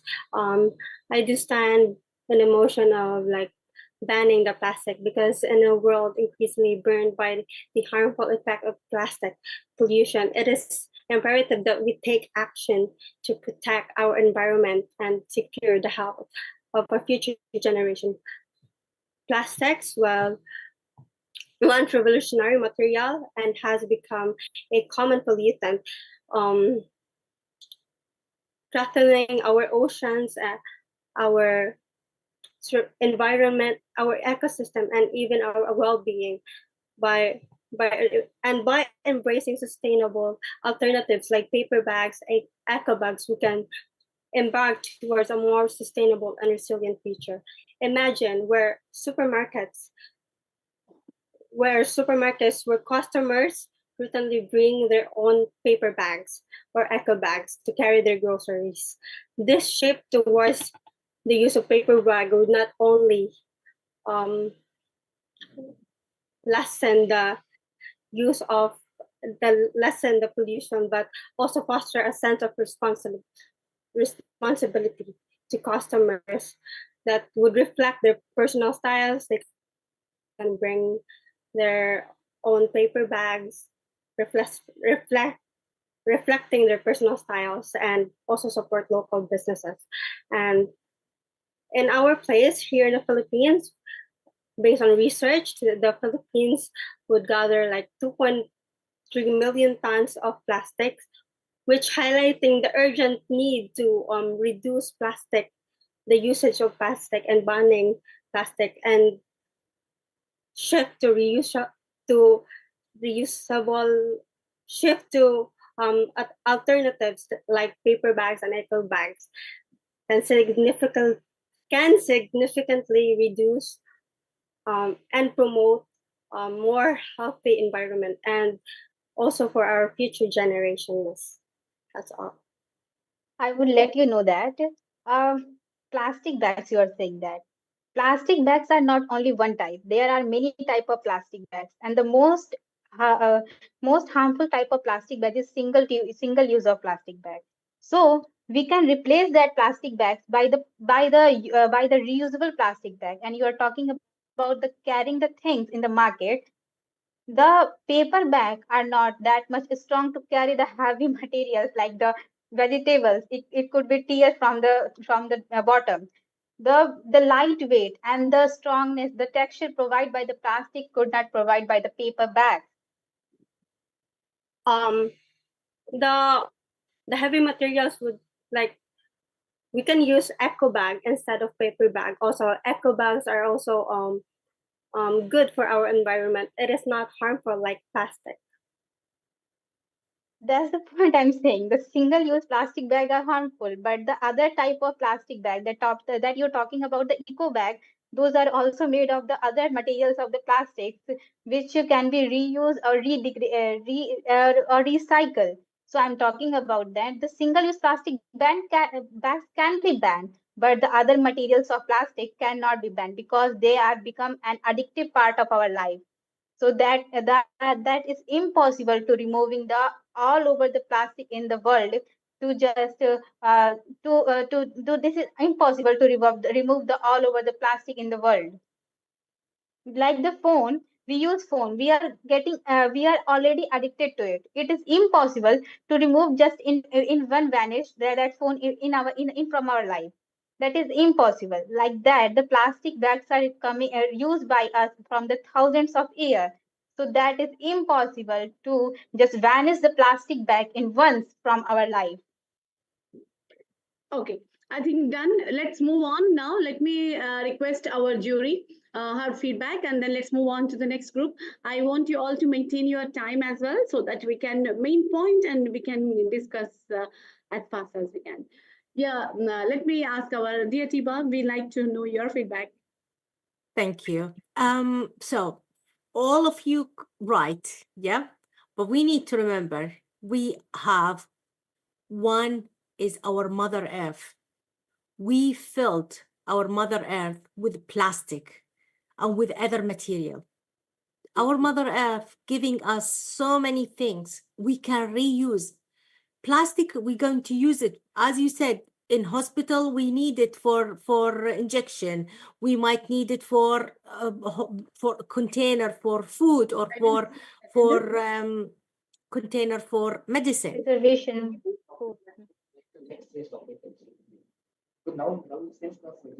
Okay, 1 minute. Okay, so thank you so much, dear Tiba. This is actually the plastic is something the discussion never ends. It is always. It is absolutely. It's they are talking about only we brought here a bag, but the bag it can be replaced as what Marilia said about the eco bag, which it can be cotton. It can be actually tailored at home and can be reused. It doesn't need to have a plastic. So the reduce of plastic, 100%, we need to reduce it. Ardia talked about the water bottle. 100% is very dangerous. To reuse water bottle, we are drinking plastic and we keeping plastic into our organ. So 100% is, thank you, Adriha, is it Adriha? It's very valuable information you brought here to the group. Well done. Right. Thank you. Thank you so much, three of you. Thank you so much. Well done. And let's move on to the next group. And group 7, dear Tiba, can you please announce the topic, please? Is it a group 7 or a group 6 now? 6. I'm so mesmerized with their words. Shreya, Yeah, is it so six? group 6, final exam should be abolished or not. So we're talking about final exam should be abolished. So group 6, I think only one is present here right now. Group 6. Should I start? Yeah, please, Faye. Okay. So good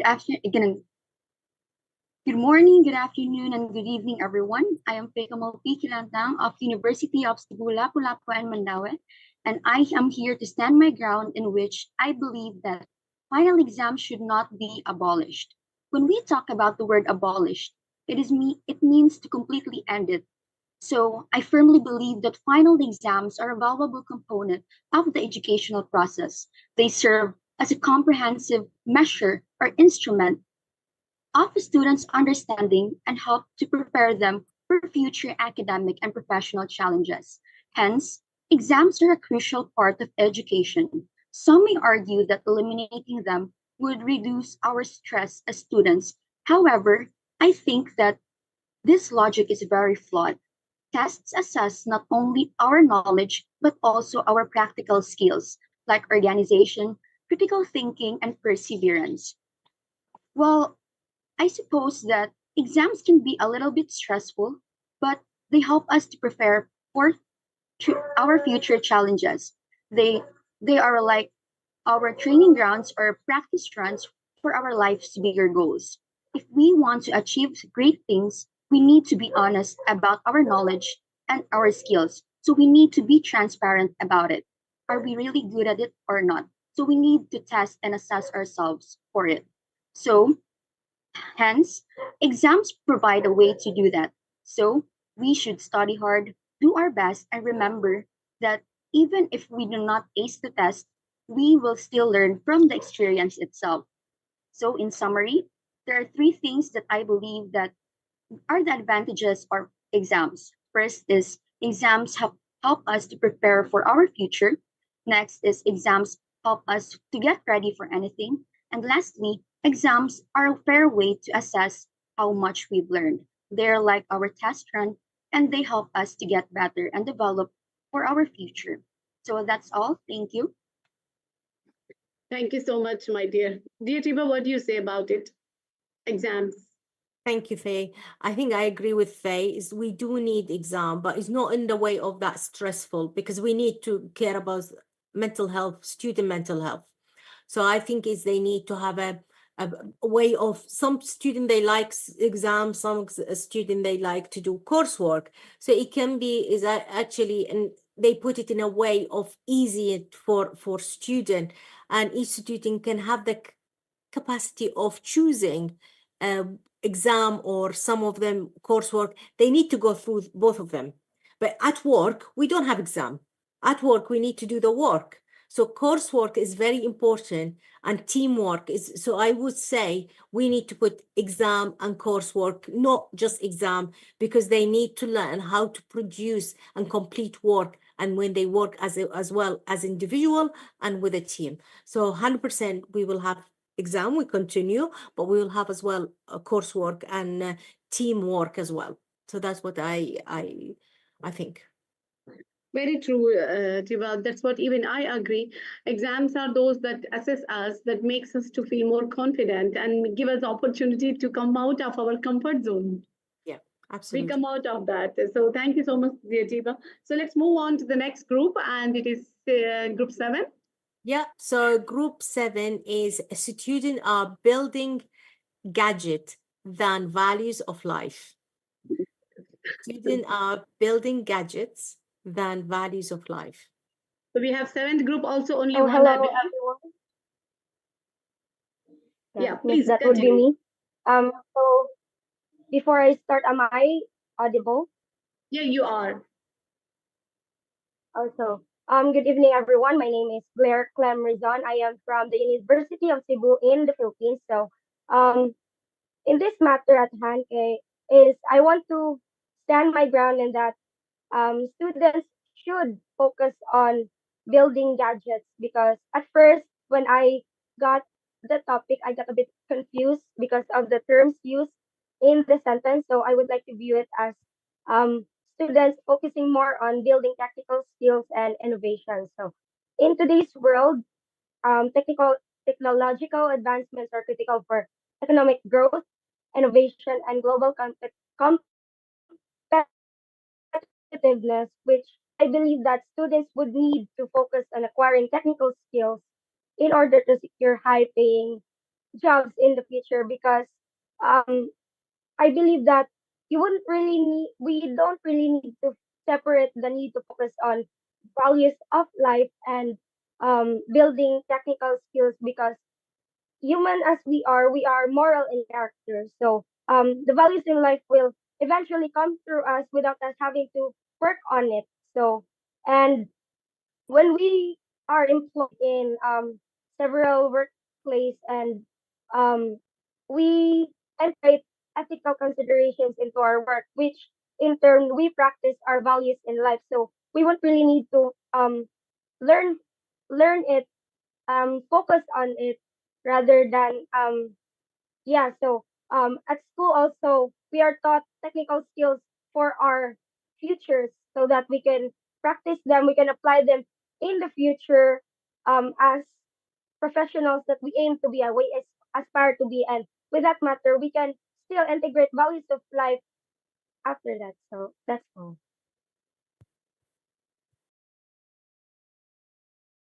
You are mute.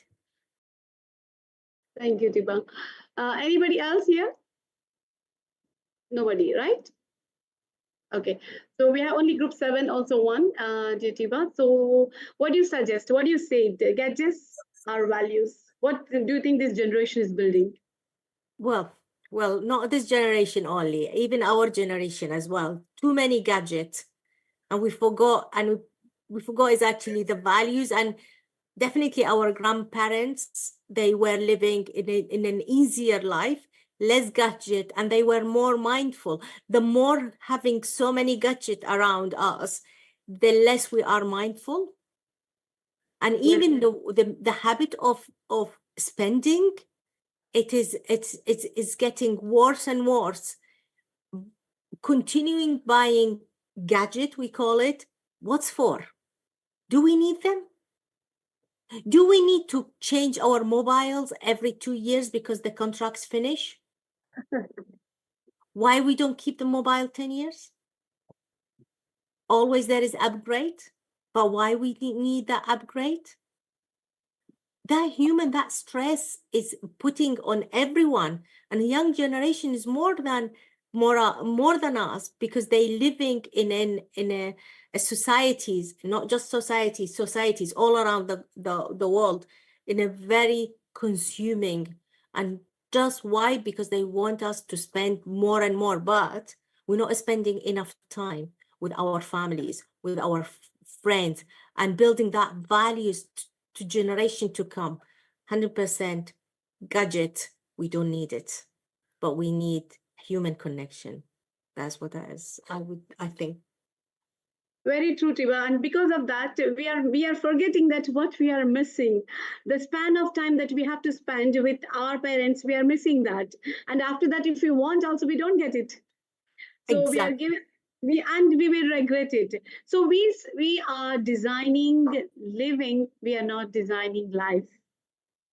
Absolutely. Right now we are designing living, we are not designing life. So the day people get to know what we have to design, I think it will be late by the time. Exactly. So let's be aware. And thank you, Tiba. Thank you so much. So Tiba, I think request you for the next announce the next topic as well. So is the next subject is students with better grade will be successful in their career.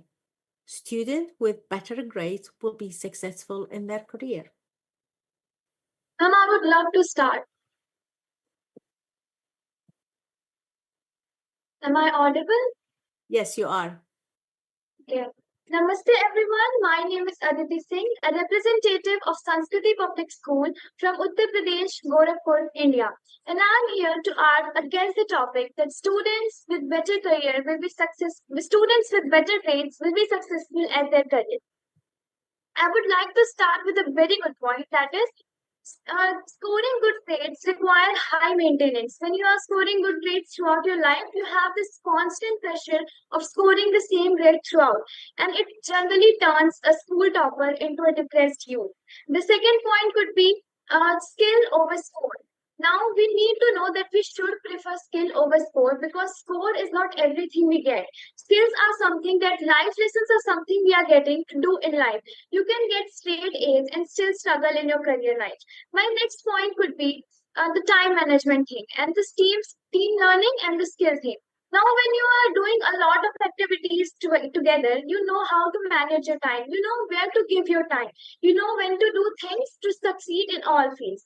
The fourth could be diverse career field. When you are exposed to so much things at once in life, you get to know that what you really want to do. Apart from studying only, apart from academic only, you are exposed to trade, you are exposed to technology, you are exposed to music, culture, art, and a lot more of things which we can do to succeed in life. For example, if we take Shama ma'am, she is also good in academics. That she did not only a doctor, she's not only a doctor, but she has been CEO of this very good platform, and that's what we want to do. Like, not apart from the 9 to 5 job only, you can do a lot more of things just because you are exposed to so much of things. A straight A is not everything in life. Next point could be non-traditional path. Now, a lot of people nowadays are just dragging for government job, just doing and continuously doing for the same thing, doctor, engineer, and a lot more of 9 to 5 corporate field. We have forgotten that when we come from job tired, what we seek is art. We see contents that are from content creator that might or may not be a very good students, but we get to see a lot of things in life. The next could be adaptability. Students with a lot of extracurricular activities has a lot of adaptability skills as well. They're adaptable to so much things in life that they do everything. They can do everything. The next point could be critical thinking and teamwork skill. When you are working in an environment that is so much cooperative and working with a lot of people, you know how to work. You know how to work together. You get the leadership skill. You get the inspiring thing. You get the efficiently very nicely, and that's when you learn. And all these things take you to very successful in your career as well. Because when we see more CEOs and employers nowadays, they're not only seeing the CGPAs of students, but they're also seeing their skills over there.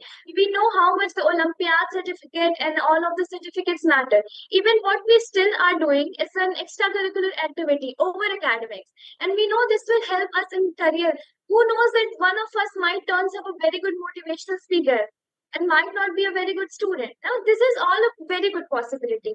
Now, at the end, I would like to give some good examples of people with dyslexia still succeeding at a very good level. It might be Vincent Gogh, a very good painter whose paintings is been selling in millions in France. The next could be Leonardo da Vinci. And another thing, J.K. Rowling, Harry Potter's author, whose novels are popular in an extent. At last, I would like to conclude my statement with success is not about what you get or what you do in your life. Success is about how much you inspire. And that's all for today. Thank you so much. Thank you so much for giving me this opportunity to the jury and to speak at such good platform. Thank you so much. Actually, I missed out. I got some, I don't know, suddenly my computer closed. So, dear Tiba, can we have your feedback? Absolutely. Very valuable point is Aditi. Thank you so much. 100% I agree. It's the grade doesn't mean that we're going to be successful or not. It's all about different ability. There is no one, as I said, the point we had at the beginning, when we were talking about robot, our DNA, we are very unique. Is we work to our strength. We work to our strength. We don't need to focus on our weakness. All of us, we have weakness, but focus on your strength and choose your career within your strength. But also do not forget your purpose, your passion. Your passion, if you go within your passion, can you imagine you enjoy everything you do all time, every day? You will work, you will be in your job, not just 8 hours or 9 hours. That is lies. It could be up to 15 hours because you're thinking even about your job. Even while we're sleeping, we're thinking about our work.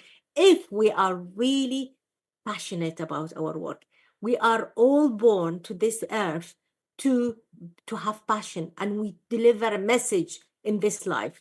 So find your message in early age and deliver it to the world. That's what I would say. Thank you so much, Tiba. Thank you so much. And sorry for my computer closed. I just reopened it. No and Do you Tiba, want me to repeat now?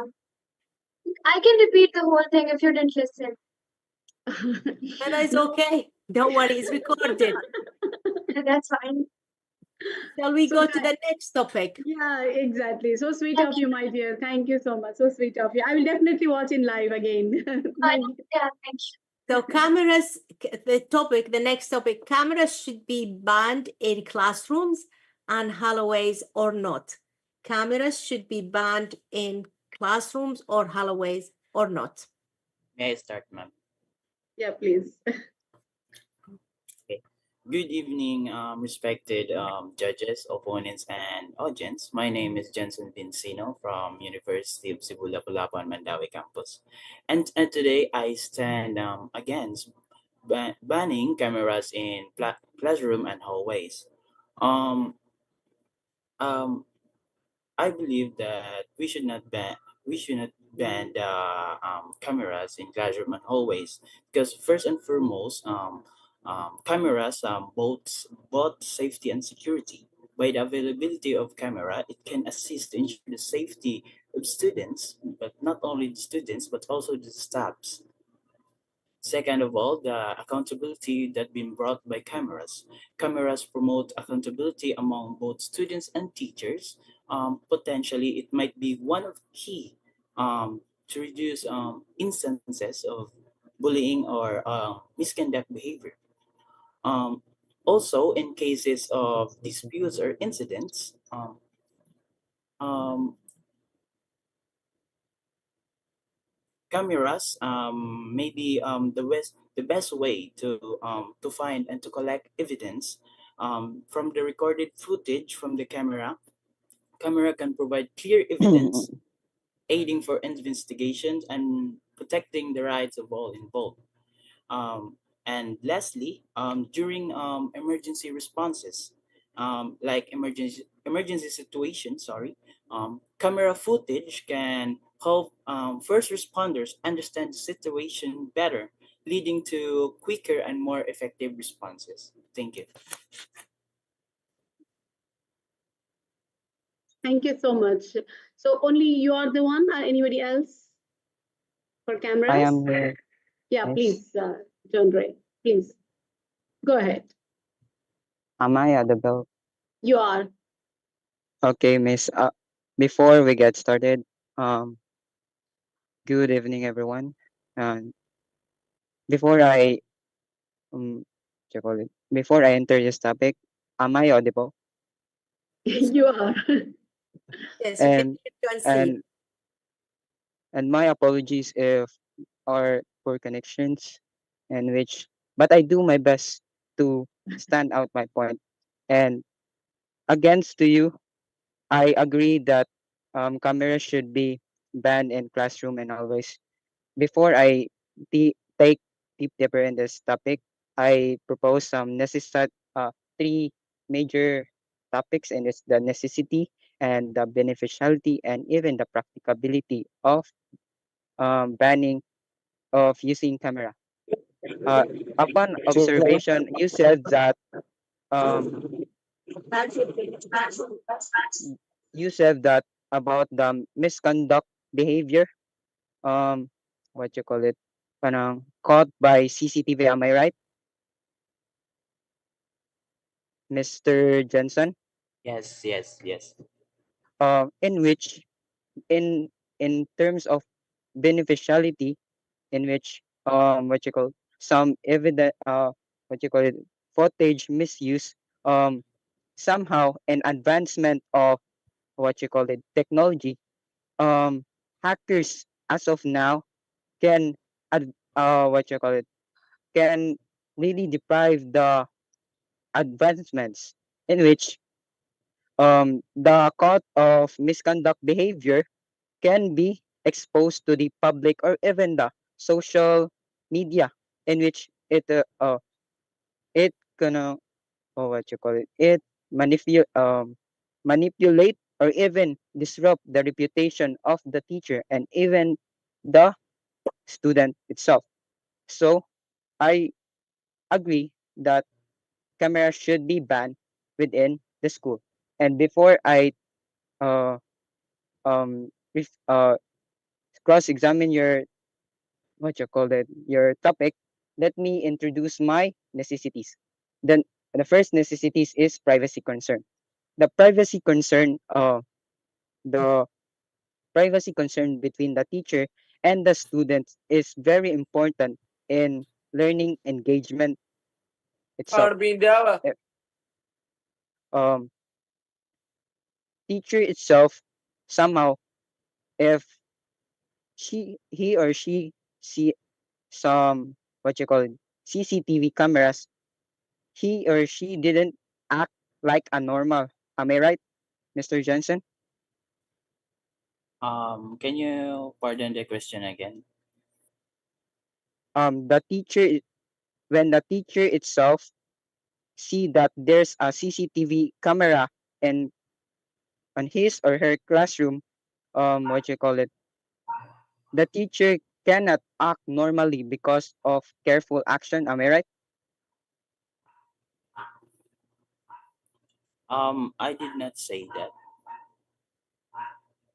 Oh, to oppose your position, I really agree that cameras should be banned because it we somehow like some subject like what you call it some open-minded topic like all about sexuality, in which the teacher itself what you call it cannot express their own thoughts, in which within his or her class cla- with what you call it his students because of the CCTV camera, in which he or she didn't expound his own self or own thought because of there's what you call it maybe there's avoidance of like John Ray, your own time is surveillance. done. Your time is up for this, and let's move on. Okay, thank you so much for your insights. Thank you so much. So, is there anybody else in this topic here? Nobody. Okay. So, dear Tiba, what do you say? Do you think we need to have cameras, or Well, we don't? if it works to protect students, 100% yes, we need to keep them. To protect students and for their own safety, especially crimes going everywhere. And because of even human develops now, we are not the same as 30, 40 years ago. Exactly. Because of the way of is all the video games, children are developed, and there is so much as well of mental health in young ages. So I would 100% say yes to the cameras to protect students and teachers. So Thank you so much, dear Tiba. It's really means like as we know that there are so many consequences, positive as well as negative. But if we look at the positive ones, I think this is more important when we compare to the technology that we have right now. And even human beings have become so smart, so smart. There are the things that we can't even trust.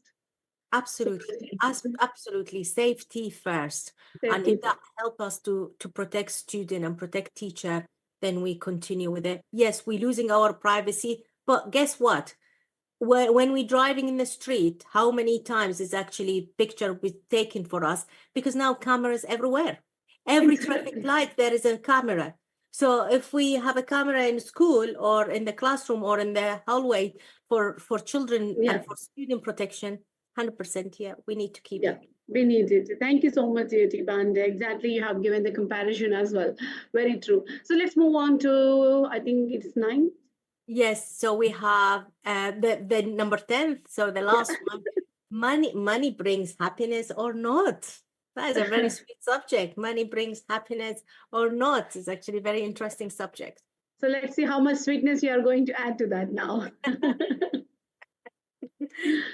So who is going to go ahead? Yeah, please, Suna. Please.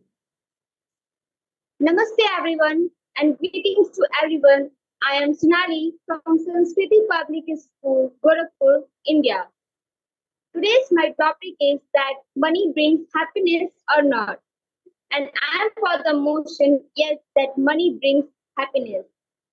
In today's lives, money is very important and coming to day-to-day life also because money is a definitely source of happiness to mankind. But some people think that money is not permanent and it is not keep us with forever or staying with us forever. But in this point, I want to say that when life is not permanent, then how can we think about the money? It will be permanent. Some people also think that money brings mental tensions, health problems, and many more. And they also say that money makes people arrogant, greedy, and they are not willing to help others. But it's totally the mindset of people because it totally depends upon us that how we use the money and where we use the money.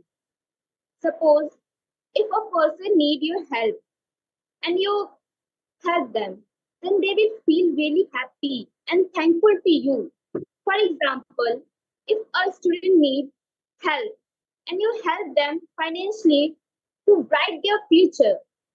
And second, if a patient is admitted in the hospital and you help them and you have saved someone's life, there is a in this example there is a thing that is from your money you help two people to one to bright someone's future and second to save someone's life. And this is the real meaning that from money you are really getting the happiness. And one more example that if a child is willing to buy a chocolate and he or she is collected the money and finally at the end he or she buys that chocolate, see the real bright smile appear on that child. It will be really a great. I want to ask a question to Shama ma'am and to jury also that when they have collected the money for buying the chocolate and finally they have buy it, how was their feeling at that time? Dear Tiba, do you like to answer first? Well, they will feel happy, but then for just a very small period of time, because it's at the end, money definitely doesn't bring happiness. What it bring happiness, you gave example when someone give money for if someone need to have treatment or someone needs to study, 100% is how to use the money. But before money is kindness. So what we need and what to bring happiness is kindness. People, they have money, but they become more greedy. But people, if they have kindness with money, that is when the equation we can give to people and we can help each other. So definitely money doesn't bring happiness. Trust me, I know so many people are very, very sad, but they have so much money. I would recommend for all of you, I would like you to read this book. We need love and kindness for this life more than money. Money is a resource and money is easy to make. You can go and work. You are all in education. You can make money. So money, it doesn't bring happiness, kindness and love. And that's what we need. That is my, I think that's my answer. Thank you, Tiba. Let me answer my part to Sunal. Sunal, you asked me, like, if there is a chocolate, if I buy it, there somebody buys for me a chocolate, I feel happy or no. So I will just tell you, Sunal, it's not. I'm not happy because of that money has bought me the chocolate. My happiness here is the chocolate sweetness that tempts me. Okay, that money has a utility value. Okay, money is only materialistic value, but my happiness is that is completely my intrinsic, means it is not utility, it is the happiness value. There is the we connect happiness to money always. If money is there, I will be happy. The chocolate I will buy, like that. That happiness is because not towards that money, that chocolate that I love. So the love is that part that is giving me happiness. It's very difficult to understand in this age for you, but it's a wonderful question you have asked. Thank you so much, Sunal, for that. Thank you. But I want And to I think, continue. Ma'am, may I? Yeah, Sunal. As my jury ma'am said, that money doesn't bring happiness, but by the money we can be a kindness or kind person towards the others. But being the kind person, we can also get a happiness for us too also, because we are kind to help to other people. Because having money, we are helping others to bring someone happiness in the other lives by uh, by uh, saving their lives or brightening their future. In the end, I want to say that yes, in the end, I want to say that having more money is good if you are helping nature towards others. Because if you have the helping nature towards the others, from if you have the helping nature towards the others and help them by your money, it will bring for you also happiness and to others also, and it will be keep them all the persons silent or quiet who are saying that the money makes people greedy and arrogant and they are not willing to help others, because it's totally depend on us that how we are helping others and how we are kindness. Because because getting so much money, if we be the grounded to earth, we will not feel that we are so rich or we are so famous person, but we are the grounded person to help others. It will be really happiness. It will be really provide a real happiness, and it will be a real meaning from which we can get happiness from money. Thank you, everyone.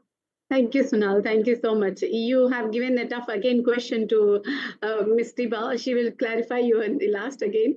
So let me go to Justine. Here, Justine. thank you. Can you hear me, Miss? Yeah, we can. Uh, Hello, everyone, my fellow debater and to all that are listening today.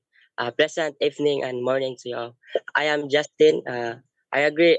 I also agree with the statement that money does bring happiness, especially when we consider its role in fulfilling basic human needs. Improving quality of life. There are some studies consistently shows that money removes stress by providing access to essential things like food, healthcare, and house, which are fundamental to our well-being. Many people quickly jump to the conclusion that money can only help us obtain materialistic things, which is not sufficient to provide long-term happiness. As far as I know, we are debating if money can bring long. We are not. We are not debating if money can bring long-term happiness or not. The title that we are debating is, does money bring happiness or not? And I do believe that money can bring happiness. Firstly, money help us earn respect.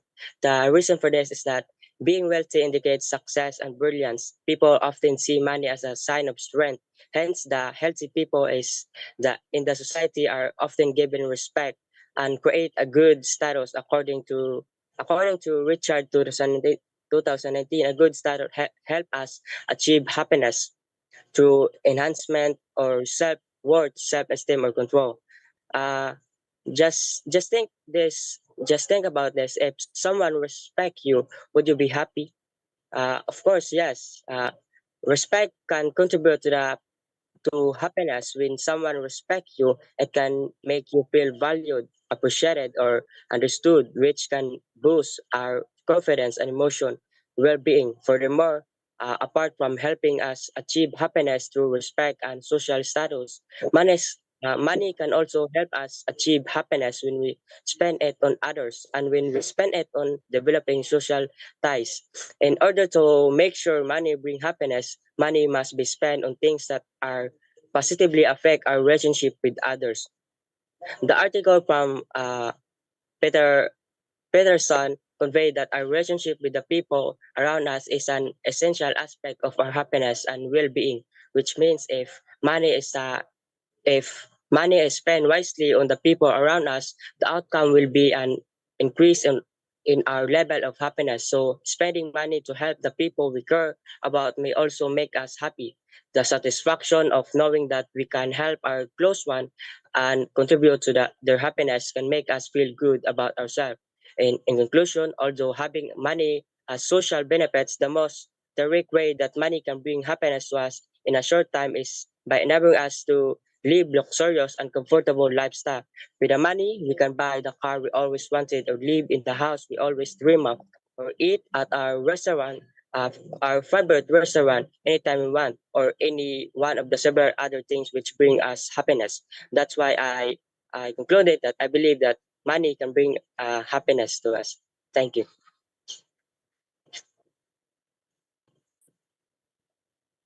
Thank you so much. Is there anyone else again debating for this in the money? Nobody, right? So I think, so Tiba, what do you say finally to the conclusion? Thank you. So many points, Justin, you covered. Thank you very much. But you and Sonal mentioned that money makes you to buy your house, go to your restaurant, your favorite restaurant. 100%. We all need to make money. And if we are good at what we do, money will come automatically. We're not chasing money. We're chasing, serving, and giving best of us to others. Money will come. 100%, you need to build your security, your family security. You will have children. You need to spend money on them. That is part of life, and that's part of a circle of life. We need to take responsibility to make money to be able to spend money on our children and our life. But there is something you said about respect. People respect you of who you are, if you have money or you don't have money. You earn your respect by you as a human, as your values, not how much money you have in your bank account. Yeah, there is people, they spend all their monies for others and they give all their time to others. Do we respect them or no? Gandhi, who left us, all of us, assets and values in this world for generation to come. Do we respect him or no? He had nothing. He had not one penny in his bank account. Probably even bank account, he didn't have a bank account. But did he leave a value for human? So we don't look at how much, which car someone is having, or which house. We respect them. We respect them who they are. What's the point having? There is so many criminals in this world. They are very rich. Do we respect them? Do we respect them? Justin, I would like you to answer. They are criminal, but they have money. Do we respect them? Yes. To respect them, and they are criminal. They are criminal. Sorry. They are criminal, but Can they have. you please? Sorry, Chappy. Can you hear me? Hello. Hello. Can you hear me? Okay. Can you please repeat the questions, The Miss? question is, there is so many criminal in this world. They are very rich, but they are criminal. They do bad things to human. Do we respect them? If you are going to ask me, Miss, I would not. No, you don't respect. Is that what you said, or yes? I didn't get it. I don't respect criminals, though. But they have money? Yes, if they have money and they don't have respect in others, also I won't respect them. Okay. But you counteracted. Just now you said that if we have money, we will get respect. You said that's why she's asking you this question. Because some of people in the Philippines, they only respect if that particular person has money. They It raise is the only voice. for temporary, only till you have money. You will Okay. own your own respect with your deeds, with your words, with your kind of work that you are doing. Like Miss Tina just now, she said about Gandhi. He did so much Yeah. for the country, generation to the generation. People are remembering him. Even he's not Indian, even non-Indians remember them. So how Miss Tina, she is not from India, but she remembers him. How? Because of the work that he doesn't have money. He's not rich. Yeah. Okay. Example, Ms. Tiba, you have given such a wonderful example. To be honest, it is amazing example Thank for you so much. anyone. Jade. You're welcome. There is one point as well. You said you're giving to others. We need to also very careful who we giving the money to. Who is your Yes. responsibility to look after your children or your parents or your, for example, your whoever like in your family, close family, is not just about distributing. Yes, we need to support charities or we need to support purpose. Is very important. It's not just because there is people, fake people, they tell you, oh, give us money, help us, but they're not real. They are just greedy, wanted more money. So you need to be careful. All right, Justin? Well done. And well done, Sonal, as well. Well done to you both. Thank you, Miss. You're welcome. Thank you. I think we have last topic now, Stiba. This is the last topic. That was the last. Okay. So finally, we ended it with such a wonderful conclusion that people respect us for what we are than what we have. Absolutely. So let's build that. Yeah, my dear, Gurnur. You are in which group? Money? Yes. Oh, okay. So, ma'am, Okay. my voice is audible? Yeah, you are audible. Hello, everyone. Have a wonderful evening. My name is Gurnur Kaur from National Public School. Before I start, I want to give you a wonderful thought. Money buys luxury, but not buys peace. Money may buy comfort, but it cannot purchase peace. It may fill our pockets, but it cannot fulfill our heart. Today, I stand before you to argue that money does not bring happiness. Happiness is not a money sign, but a state of mind. As we explore the relationship between wealth and joy, money cannot buy relationships, love, or personal growth. For example, a poor family laughing together, but other side, a rich man dining alone. Thank you and gratitude, ma'am. Thank you. Thank you so much, Gurnur. Thank you so much. Here, anybody else? Yeah, please. You're muted. Your voice is not coming.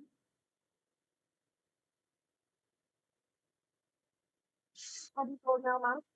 Yeah, now we can hear you a bit. My name is Anna Bigwar from the University of Cebu. So I believe that money brings us happiness. The famous quote that money can buy happiness has been argued for a long time. For some argue true happiness lies beyond material possession and can that money, when used wisely, contribute to fulfilling life by providing comfort and security. Money allows us to meet our basic needs to buy food and shelter, to pay for our health care. Secondly, by having money, it takes us to um, give to charities. By donating to charities, it will eventually lead us to the feeling of satisfaction and happiness. Lastly, money prevents us from situations from potential unforeseen circumstances. That's all. Thank you so much. Thank you for all the insights about the money today. Finally, we are ending with money and happiness. Dear Tiba, it's wonderful. And trust me, I am sure many of the students have taken away all the takeaways from you today, especially from the beginning. With every topic, the insights that you are given are all constructive and promising, honestly. Thank you so much, Tiba. And finally, I would like you to conclude with your some insights, which everyone watching, there are so many people who are watching from Philippines, from Africa, and from India. I would love if you can give them some moral message so that they can carry out from you. Thank you. And thank you for having me. And thank you for creating a great platform. And well done for everyone who joining your platform. It is not just a platform. It's development, continuous development, and bringing different subjects. So I really enjoyed the time with you. I would say just be you. Be you, all of you. You are very special. Each of you unique. Look at your uniqueness. Never stop searching for your uniqueness and put your stamp in this world. We are here for a very short period of time, and we need to put our stamp on this earth, Mother Earth, and let's look after everyone around us and have the kindness and love lead your way. That's what I would say. Oh my God, amazing. Thank you so much. Never leave your stamp on the earth because we are here for a short time before we leave. What a wonderful message. And just be you, be unique. Thank you so much, Tiba. Thank you so much for this wonderful message. And I'm sure I'm going to trim this message that you have given, and I want to place it in our ISA 2024 event, which is going to happen in Oman on December 20th. Thank you so much, Tiba. Thank you once again for accepting our invitation and joining and inspiring all our students. Thank you, my dear. Thank you. Thank you, everyone. Thank you so much. Bye-bye. Bye-bye. See you soon then. Bye-bye. Bye-bye, Tiba.